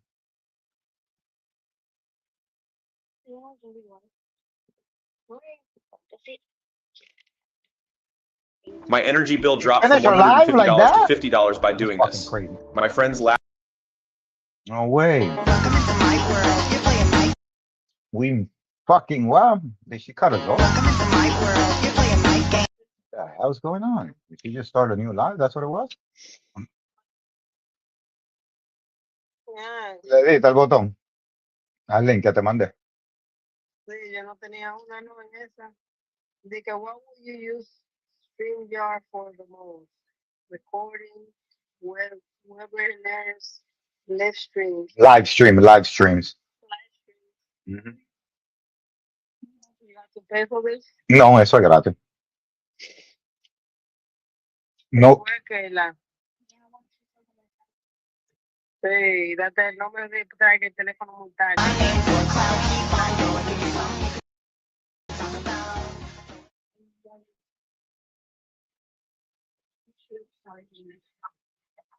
That Milagro don't believe that Megan Thee Stallion got shot. When does online speech become actionable defamation in today's social media landscape? Fragment foot bitch. But then can't play those games. Yeah. No. Play the I'm not a journalist game. When it's convenient, yeah. Exactly, especially when you're in media. Megan Pete, a bona fide pop culture juggernaut. No. Paris Olympics. What's up, honey? This is your girl Megan Thee Stallion, aka the Hot Girl Coach, reporting live with the future president of the United States. Backed by the richest and most powerful people and law firms in the world, recently decided to take aim against one of those independent voices. The whole intimidation of independent media influencers, I'm not standing for that. Y'all think y'all won, but you lost. And this stream is a masterclass in disaster. Well, thank you, Home D Wave. I appreciate your chat, your comments. It's very, very insightful. I appreciate Or it. honestly, comments of For any real. kind to anyone mentioned in this Ya video on viste, ¿qué behalf of te me or dice? yourself. The purpose of this video is to give my commentary and opinion on matters of public concern. Thank you. Con tu Hello, nombre hi, hello. y We need to talk con, about this con tu Megan tweet. Pete the Stallion, Megan the Stallion Pete lawsuit. You might have seen in the media recently, you might have. Guys, this is live. This is breaking news. Breaking news. Breaking news, guys. We're about to have a guest speaker come on here too. Maya Lazarek from Maya's Dollhouse. So, guys, this is actually happening right now. Not a scene in the media recently, but comments and any hate, anything on the behalf of me for Prima? sure, because if No, y'all do tú that estás and she bien. sues you, I'm Tú testifying estás bien, against you, manita. and I'm Somos not primos. joking. Megan the Stallion, she sued this, they're characterizing Milagro as a blogger. So I'll say blogger, but I just want to make it clear up front. A big part of this argument has to do with who's media, who's a blogger, what are people who are doing like what I'm doing right now as a YouTuber, a streamer, a blogger, a vlogger. I think blogger is the least accurate because blogger means you got to blog. That's right. Sí, That's pon print tu cámara, journalism. por favor, That's tuya. different. Print blog, print opinionism, whatever. So I'll call her a blogger. That's what they're calling her. But I think that's very O ponle inaccurate una foto because tuya we're ahí, talking about vloggers at para que no the te very toque. least. But Tu anyway, cámara. Megan Pete the Stallion officially in court papers Con una sued foto, la foto que tú Milagro tienes con for los lentes. 3 different things. One was If you defamation. confuse two One Pokemons was together, which ones would intentional it be? infliction of Would probably emotional be distress, which is a Charizard separate and tort. You can Pikachu. sue, private citizens can sue. And finally, I the could third roast thing them was and fry 'em. promoting an AI altered depiction. What am I allowed Laris to say over here? Corn? 92 star. The At least type of make the lies ography. Deep believable. fake is kind of a Oh, colloquial this word is for it. So it's like this a is all fake opinions, video baby. All purporting or opinions, trying baby. to be passed off as if it's a Megan the Stallion. But again, it was like AI, it was like Tú estás oyendo lo digitally que tú estás viendo altered. lo que yo And estoy there's a new poniendo. law in Florida, promotion of a digitally altered depiction of a person in an SUL act, willful and malicious or whatever. That's a civil tort and you can sue for it. And so Megan the Stallion did. So there's a hablamos. lot of media, again, traditional media out here. Traditional media. Here reporting that Megan the Stallion sued for harassment, cyber. But why does Megan Thee Stallion get to sue for harassment when she made up a lie and the guy's doing 10 years? That's crazy. She should be sued for lying. Right? I think so. All this stuff that she didn't actually sue for, from what I could tell. Like I said, the 3 things the jury decided on were defamation, intentional infliction of emotional distress, and the promoting the deep fake. That's the only 3 things the jury decided on. And then within the defamation category, some interesting things happened. So the jury did end up having to decide another issue. It kind of seemed like a 4th issue having to do with, is Milagro media for the purposes of a statute? Because the case is now over, the jury has rendered their verdicts. Let's go through one by one those 3 different things. And I'll tell y'all, I followed this case pretty much every day. I made videos on it most days, and I followed all of the reporting that I knew of coming out of there. This is just my opinions. This is just my impressions. This is just my understanding. I was not in court for any of this, and there were some people who were. So I encourage you to go and watch their reporting, all of it, all of their different reporting, and come to your own conclusions. But this is my understanding, so we'll go through that in turn. First thing was defamation. And just to recap, defamation is when a person, a defendant, delivers a false statement of fact, as if it is a fact, to a third party. You could say it, you could post it, publish it, and that statement of fact is harmful to the reputation or the well-being in some way of the person you uttered the statement about. Okay, so has to be a statement of fact. That's why I always say facts ain't defamation. Because if it's a true fact, it can't be defamatory. It has to be false. False fact, something false to a third party, it has to cause harm. Now, there's a few little, I don't know, you want to call them wrenches that get thrown into this. It's not so straightforward in the Megan Thee Stallion case because she is a public figure. A lot of people know who Megan Thee Stallion is.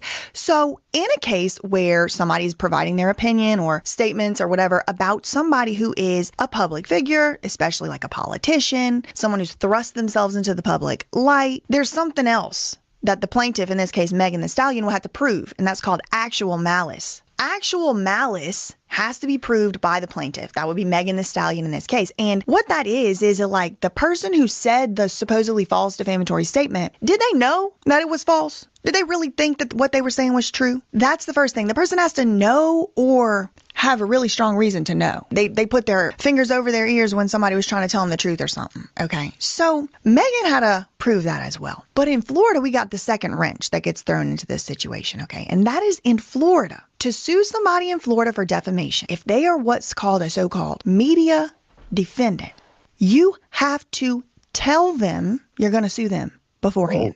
You have to give them what's called notice. You have to make a demand. Megan Thee Stallion, if she was going to sue somebody who's a media defendant, she had a duty under the Florida law to tell Milagro or to tell, any media defendant. Let's say she was going to sue the news or whatever. She had to send them a letter, a cease and desist, a demand letter, some type of notice. Hey, putting you on notice, I'm going to sue you if you keep saying this false, fake thing. You're supposed to give the media defendant an opportunity to cure the defected statement, the false statement, whatever. Megan Thee Stallion, I guess, assuming Milagro wasn't media because she was a blogger, so-called, or a YouTuber. She did also have a radio show, which is a big deal in this case, ends up becoming a big deal, in my opinion.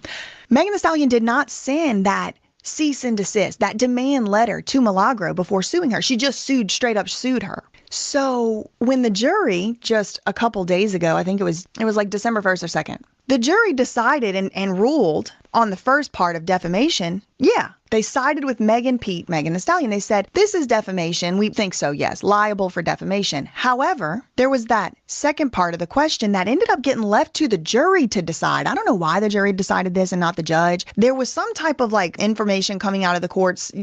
I will say there was some conflicting information coming from the reporting out of the court. Some reporting made it seem as though Milagro and her lawyers requested for a jury to decide on this media issue. Some sources were saying that Milagro wanted the judge to decide on the media issue. Now, here's the thing. Is Milagro media or not? For the purposes of this Florida statute, it really ends up mattering. Because if she's a media defendant, she should have got the cease and desist first. She didn't get the cease and desist first. So the whole thing got to fall away. If she's not a media defendant, under the Florida law, there's just the Florida law. Everybody thinks this is some type of precedent that got applied to the whole world. It could eventually. But this is just because of this one Florida law. And other states do have a law like this. Well, y'all, it went to the jury. The jury said, yes, she's media. Yes, she is. As far as this statute is concerned, yes, she is. And so they had gone through this whole trial doing the defamation. That was the biggest claim from what I understand. That was the biggest claim. And then there were the other two. We're going to get into those. But they went through all of this rigmarole or whatever of proving the defamation or whatever. The jury went through the whole process. Who knows how long they spent back there just trying to, did she defame? Did she not? False statement of fact presented as if it's truth, presented to the third party, caused harm, plus actual malice. These are complicated endeavors. And then just to go down, is she media? Yes, no, yes, she is. So the whole defamation claim, the whole claim just fell away. Legally speaking, Milagro Grahams has not been found liable for defamation because she had her rights violated. She had a right under Florida law. If she was going to get dragged into court to get that cease and desist first, she did not receive that first. And so no. So there ended up being a little bit of back and forth because this is a big PR trial. It's the old guard versus the new guard, right? The whole media apparatus is kind of like on Megan Thee Stallion's side. They have been, in my opinion, this is how I perceive it, for a while. There were news articles coming out that were saying Megan Thee Stallion wins defamation case. What it do, Maya? What it do, Maya? Can you hear me? Yo, yo, yo, yo. Turn your microphone on.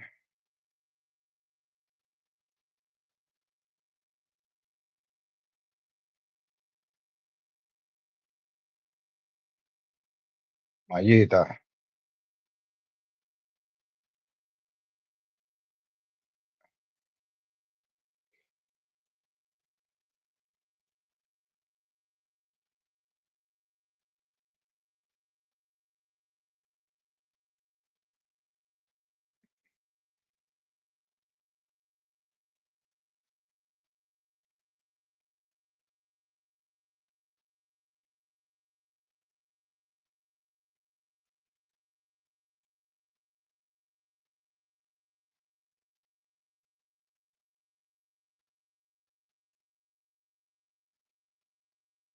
case. And like I just explained to y'all, that's really not true because she didn't do her part of things. So she didn't win. Everybody She go didn't follow win. And in Maya, fact, and indeed, the biggest judge dub reduced the amount of of money all that the time. jury had POG, awarded yo, to what it do, Megan by like Lazarus, $16,000, non-star, which is the welcome exact back. amount that the jury had Hey, buddy, don't awarded forget to hit Milagro the for just the big defamation champion stuff. energy. So the judge said no because Big she follow, wasn't held guys. Hit liable the for follow, defamation. man. So Show you can love, understand man. how I'm that's a trying to little grow bit the community, confusing. guys. Like, was Thank she, you for was she stopping not? I by. guess technically she was, but then, well, like, it was a technicality, but like, Because the truth of the matter is that this shit is all a lie, and I can't wait till Megan Thee Stallion admits this shit, and then she gets held in contempt for fucking lying in court. none of that was about Megan Thee Stallion. None of that was about any of that. That's what Milagro said had nothing to do with this case. There was nothing that Megan could have found in there that would have been helpful for her case. It was unrelated to this. Well, they went to a little pre-trial kind of like hearings, little mini trials before trial on the evidence suppression and evidence spoliation. And Megan Thee Stallion's side was saying, obviously she's trying to hide something and she should be punished. Milagro was saying, I ain't trying to hide nothing. And what the underlying allegation was that, you know, Megan Pete, maybe you know this, maybe you don't, she was shot. And Tory Lanez, a singer, a performing artist, recording artist, he was convicted for shooting her. So, and I've done videos on this. I mean, y'all probably mostly have seen them, but the intentional infliction of emotional distress claim in this Milagro case was based upon the assumption by Megan Thee Stallion that she got this restraining order against Tory Lanez. So Tory Lanez couldn't talk about her, couldn't contact her and all that. Well, according to Megan Thee Stallion, Milagro was acting as a mouthpiece for Tory Lanez. So Milagro, according to the allegations in this lawsuit, she was working with Tory Lanez, working with his family, saying the things he basically couldn't legally say. And the intentional infliction of emotional distress is that is the claim. Well, there's this whole 2,000 deleted text messages thing. And Megan's argument was basically, had I had access to all the information I needed, I would have been able to find evidence of Tory Lanez and Milagro talking to each other. But I don't have that information because she deleted it, Milagro deleted it, and so I should be given, you know, some compensation in some way. You know what it is, Chad? I'm gonna come back to this because I really want to watch this video right here that we got on Diddy. This is whatchamacallit, his bodyguard, Gene. And this is very interesting because it was left out of the Netflix documentary, and I always wanted to talk about why was this left out of the documentary. Yeah, so let's go check this shit out.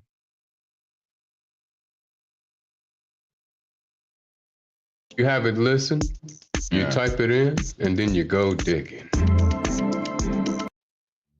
Gene Deal just broke his silence, and what he's revealing is absolutely insane. Remember that Netflix documentary about Diddy that everyone's been talking about? Well, the footage Gene Deal collected was too controversial for Netflix. They couldn't show it. But here's the thing. Gene's about to leak every single piece of evidence that 50 Cent had to censor. And trust me, this is going to change everything you thought you knew. Look, I know you clicked on this video because you want the real story, the uncensored truth, and that's exactly what you're going to get. Gene Deal, Diddy's former bodyguard who saw everything firsthand, finally did an interview, and he's not holding back anymore. Here's what you need to understand. Gene was supposed to be in the Netflix documentary. He talked with 50 Cent for 45 minutes. They had plans, but then something went wrong. The director disrespected him, and Gene walked away. Now he's revealing all the stories that didn't make the cut. You're going to discover the real story behind the City College tragedy, the truth about Anthony Wolf Jones, what really happened with Kim Porter, and why A-list celebrities paid to stay out of this documentary. Everything 50 Cent couldn't show you is about to be revealed right here, right now. So let's get into it. All right, before we dive into the leaked information, you need to understand what happened behind the scenes, because this is wild. 50 Cent and Netflix just released this documentary called Sean Combs: The Reckoning. It hit #1 on Netflix immediately. Everyone's watching it, everyone's talking about it. But here's what they're not telling you. This documentary left out some of the most important stories. Gene Deal was Diddy's bodyguard for years. This man witnessed everything. Yeah, Parties, they don't even talk about violence, Wolf. the business deals, the tragedies, everything. He's been collecting footage and evidence for years, just waiting for the right moment to tell the truth. Now, Gene initially wanted to be part of 50 Cent's documentary. He believed in the project. He thought this was finally going to be the moment where the real story came out. But then he met with the director, a woman named Alex Stapleton. And let me tell you, that meeting did not go well. It don't even sound. I want to put her on blast because she was telling me, she was saying to me that, what I was asking for was crazy, and they wasn't spending money like that. I'm talking about you got footage, you got clothing, you got. I was doing footage. I had pictures, all the stuff that I had. You know, you could figure out a way to pay a brother and stuff like that. And then I was telling her about some prices that I've already received, and I had the invoices to show it. And then she was calling me like I was lying. I'm like, yo, who do you think you talking to? You know what I'm saying? And she was talking about, you know, there's no way nobody paid. Nobody what? I say, first of all you people come with these documentaries and stuff, the first thing you tell me, y'all tell these people out here that y'all don't pay, and y'all pay. You give, if you can make a picture look like $10,000-$15,000, you know what I'm saying? You can sit here and tell me that you gonna pay me for my time sitting right down here with y'all. You understand? So then, you know, one thing led to another, and I was like, yo, all right, well then, you know, F you, you know, I spoke to 50, and then she said 50, and this is exact words that came out her mouth. 50 does not determine what goes in and go out of this documentary. Gene wanted to do this right. He tried to put together a package deal with two other guys who knew Diddy from the beginning, Tim and Kirk Burroughs. These three men could have told the complete story, from Diddy's childhood to the street stuff to the business empire, everything. Gene asked for $50,000 for all three of them as a package. That's fair, right? That is more than fair. And guess what? Diddy was like, hell no. Is this what?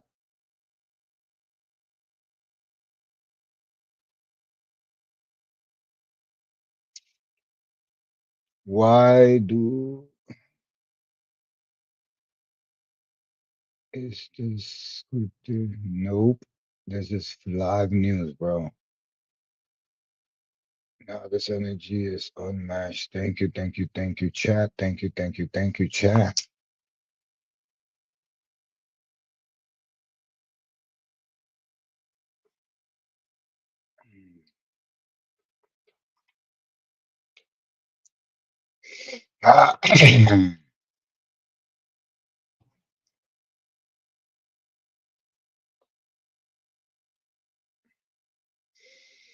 Especially when you consider the value of the footage and evidence they had. But here's where it gets messy. Alex Stapleton, the director, told Gene something shocking. She said 50 Cent doesn't determine what goes in the documentary. He doesn't control who gets paid. She basically said 50's name is just being used for promotion, but he doesn't actually have power over the project. Gene felt completely disrespected. He had invoices showing what other documentaries had paid him. He showed her proof, but she called him a liar. Can you imagine? This man risked his life protecting Diddy, witnessed actual crimes, collected evidence for years, and the director treated him like he was making things up. And here's the crazy part. While Gene was trying to negotiate a fair deal for everyone, Kirk Burroughs was making secret side deals. That's how the industry works, right? Everyone's looking out for themselves. Gene was trying to help everyone get paid fairly, but Kirk was cutting his own deal behind the scenes. So Gene walked away. He refused to participate. And that's why the documentary you watched on Netflix feels incomplete, because the man who knew the most refused to be part of it. But now, he's ready to tell you everything they left out. Let's start with something the documentary barely touched, how Bad Boy Records was really structured. Because this is important. This explains everything.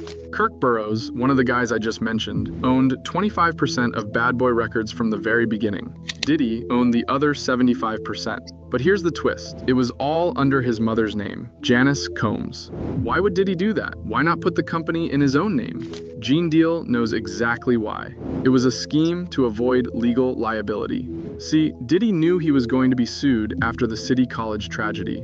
We'll get to that story in a minute, but just know, 9 people died at an event Diddy organized. Their families were going to sue. So Diddy made sure the company wasn't in his name. Smart, right? Evil, but smart. But then Diddy decided he wanted Kirk's 25% too. According to Kirk's own testimony in the documentary, Diddy showed up with a baseball bat. He threatened Kirk's life, forced him to sign over his stake in the company. Kirk tried to sue in 2003, but the case got thrown out because too much time had passed. Diddy gave him 25% when he opened the Bad Boy company. He put 75% on the Janice's name.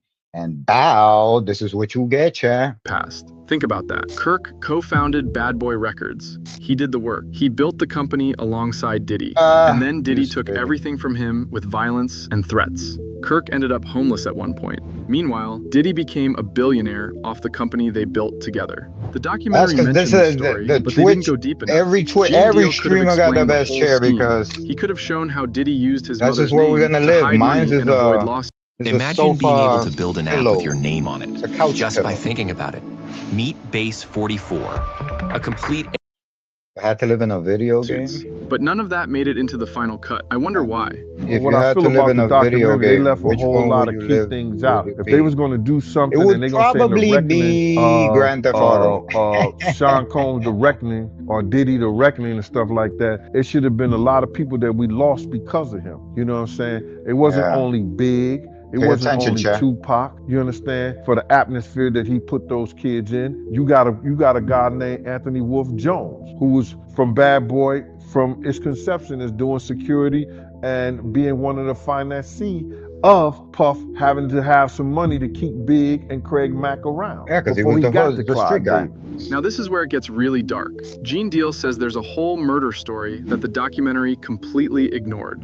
And I'm talking about Anthony Wolf Jones. Wolf was Bad Boy's head of security from day one. This man was there before Clive Davis, before the record deals, before any of it. He was one of Diddy's most loyal soldiers. He knew everything, and I mean everything. Where the bodies were buried, who got paid off, what really happened at those parties. Wolf knew it all. And according to Gene Deal, Diddy's actions directly led to Wolf's murder. Now, Gene says the documentary team didn't have the intel to tell this story properly. They didn't do the investigation. They didn't have the evidence. Or maybe they did, and they chose not to use it. Wolf was killed by someone associated with BMF. That's Black Mafia Family, one of the biggest criminal organizations in hip-hop history.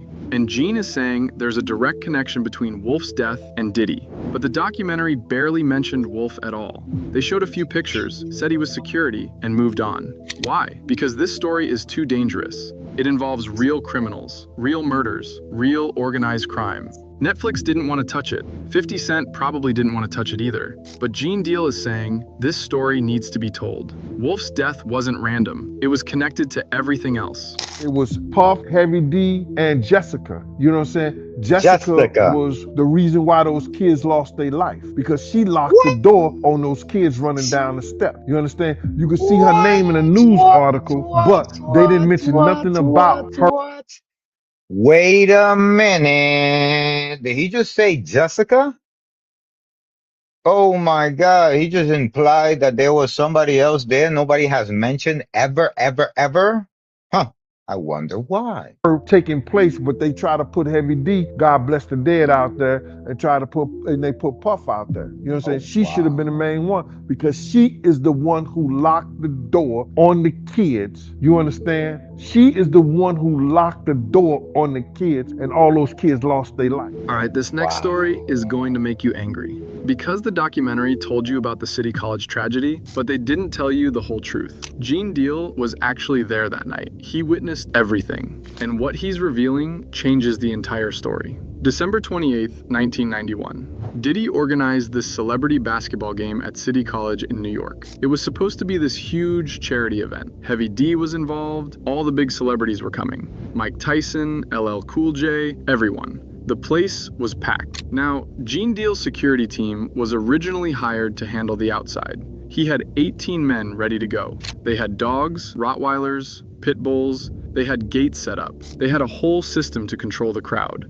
Gene knew how people get in Harlem when celebrities show up. He was prepared. But the day before the event, Diddy came to Gene and said Heavy D didn't want his security team there anymore. They were fired. Just like that. No outside security. So the night of the event, chaos broke out. Thousands of people were trying to get in.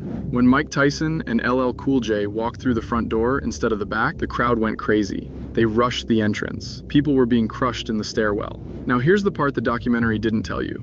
There was a woman named Jessica Rosenblum. She was one of the promoters alongside Diddy and Heavy D. When Jessica saw the crowd surging, she panicked. But she wasn't worried about the people. She was worried about the money box, all the cash from ticket sales. Gene says Jessica grabbed the money and locked the door at the bottom of the stairs. She locked it to protect the cash. And when she locked that door, she trapped hundreds of people in that stairwell. 9 people died. 9 kids, crushed to death, because someone locked a door to protect money. Gene couldn't get down the stairs because of the crowd. He had to run around the entire gymnasium, come in from another entrance, and start opening doors from the inside. So he was By there. the time he got there, kids were already dead. What? What? So why isn't Jessica being held accountable here? Performed CPR on a 17-year-old boy. The kid died anyway. The boy's older brother was there, crying, saying, "This is the first time I ever took my little brother anywhere. My mama's gonna kill me." Gene Deal witnessed all of this. He knows exactly what happened. He knows who locked that door. But Jessica Rosenblum was never held accountable. Of course not. Her name appears in old news articles, but that's it. No charges, She no was consequences, there and nobody knows nothing. she was there. The documentary mentioned the City College tragedy, but they focused on Diddy and Heavy D. They never talked about Jessica. They never explained why Gene's security team was fired. They never told you that someone locked a door to protect cash while 9 people died. Gene could have told this story in the documentary. He tried to, but it didn't make the cut. And you have to ask yourself, let's talk about why Gene really walked away from this documentary. Because the drama behind the scenes is just as crazy as the stories he's trying to tell. Gene set up this whole package deal, right? Him, Tim, and Kirk Burrows. 3 guys who knew Diddy from different angles. Tim knew about the childhood and the early years. Kirk knew about the business side. Gene knew about the streets, the violence, the security stuff. Together, they could have told the complete story. But then, Alex Stapleton, the director, started acting strange. She told Gene that what he was asking for was crazy money. She said they weren't spending that kind of budget. Gene showed her invoices from other documentaries that had paid him similar amounts. He had proof, but she dismissed it. Then she said something that really bothered Gene. She told him that 50 Cent doesn't determine what goes in the documentary. 50 doesn't control who gets paid. She made it clear that 50's name was just being used for promotion, but he didn't actually have creative control. Now think about that. They're marketing this as 50 Cent's documentary about Diddy. They're using his rivalry with Diddy to promote the show. But behind the scenes, 50 doesn't actually control what gets included. That's wild.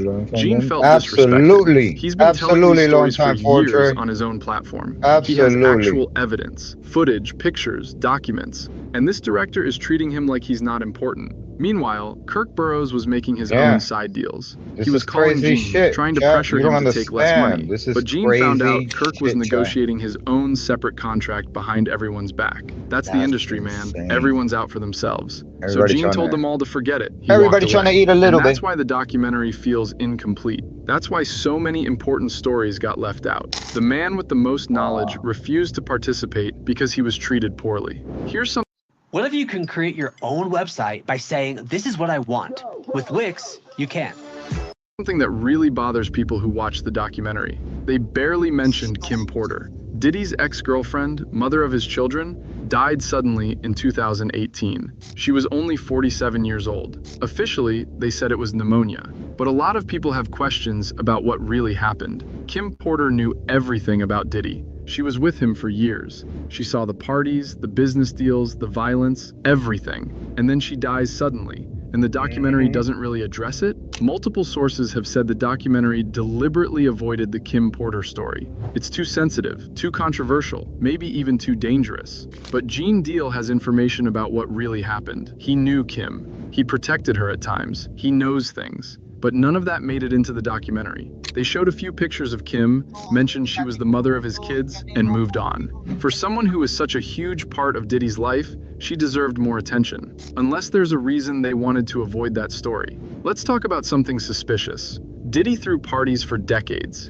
Huge parties with A-list celebrities. Actors, musicians, athletes, politicians, everyone went to Diddy's parties. That was the whole thing about him. He knew everyone. He had connections everywhere. So why doesn't the documentary show any of these celebrities? Why aren't there stories about what happened at those parties? You're telling me Diddy hosted hundreds of freak-offs and not a single celebrity was ever involved? Come on. Gene Deal believes that A-list celebrities paid 50 Cent to keep them out of the documentary. Think about it. These people have careers to protect, families, reputations. If their names got attached to Diddy's crimes, their lives would be ruined. So they paid. And 50 Cent took the money. Because at the end of the day, 50 is a businessman. He's not trying to destroy other people's careers. He just wanted to expose Diddy. But that means the documentary isn't telling the whole story. It's telling a sanitized version. A version that protects powerful people while throwing Diddy under the bus. And Gene sees right through it.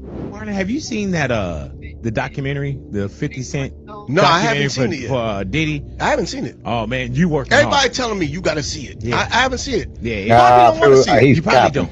Because it's all skewed, man. Like when you put stuff together, you create whatever narratives you want to, and at the end of the day, everybody being programmed. You know, right now the man's serving time. Right. You know, he went before the court. The court said this, and everything is God. But God said this is what he got to do. He got to do 5 years in pen. Let him do his 5 years. Speaking of celebrities staying quiet, check out what Marlon Wayans said about the documentary. Someone asked him if he'd watched it, and his response was very interesting. Marlon said he hasn't seen it and probably won't watch it. Then he said something that caught everyone's attention. He called it a narrative. He said when you put stuff together, you can create whatever story you want. Everybody's being programmed, he said. Wow. Now, why would Marlon say that? Is he defending Diddy? Or is he calling out the documentary for Why would he say that, Chad, huh? Interesting question. being biased? Or maybe, and this is what a lot of people think, Marlon has his own experiences with Diddy that he doesn't want to talk about. There have been rumors for years about Marlon and Diddy. Nothing confirmed, just whispers in the industry. Right. And when Marlon refuses to watch the documentary and starts talking about narratives and sexual programming, wave. I it have makes you forgotten wonder, that I was what live. does he know? Right now, I Gene forgot I probably was has live. information about Marlon too, about a lot of celebrities, but none of them wanted their stories told, so they stayed out of it. How did you get that footage of Diddy? I figured most journalists would not disclose their sources. Does he know y'all have this in the doc? I would doubt he knows. So when this airs, that'll be the first time that his 1,000 legal views. team, Diddy, that everybody knows that this footage is now seeing the light of day. Perhaps. Now, let's talk about the most That's what we need controversial to do. We part need of to this play some whole Fortnite, documentary, the footage, the behind-the-scenes videos of Diddy before his arrest. Where did 50 Cent get that footage? The documentary shows Diddy in his hotel room in New York, talking to his lawyer on speakerphone.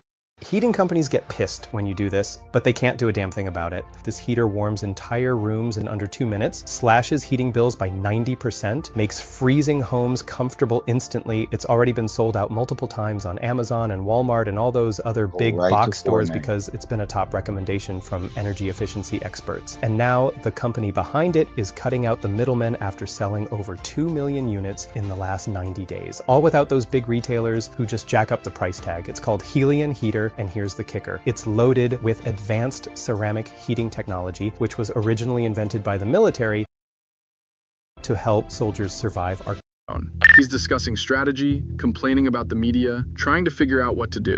This is intimate footage, private conversations. Diddy had hired a videographer to film him during this time. Maybe he thought he was going to make his own documentary later.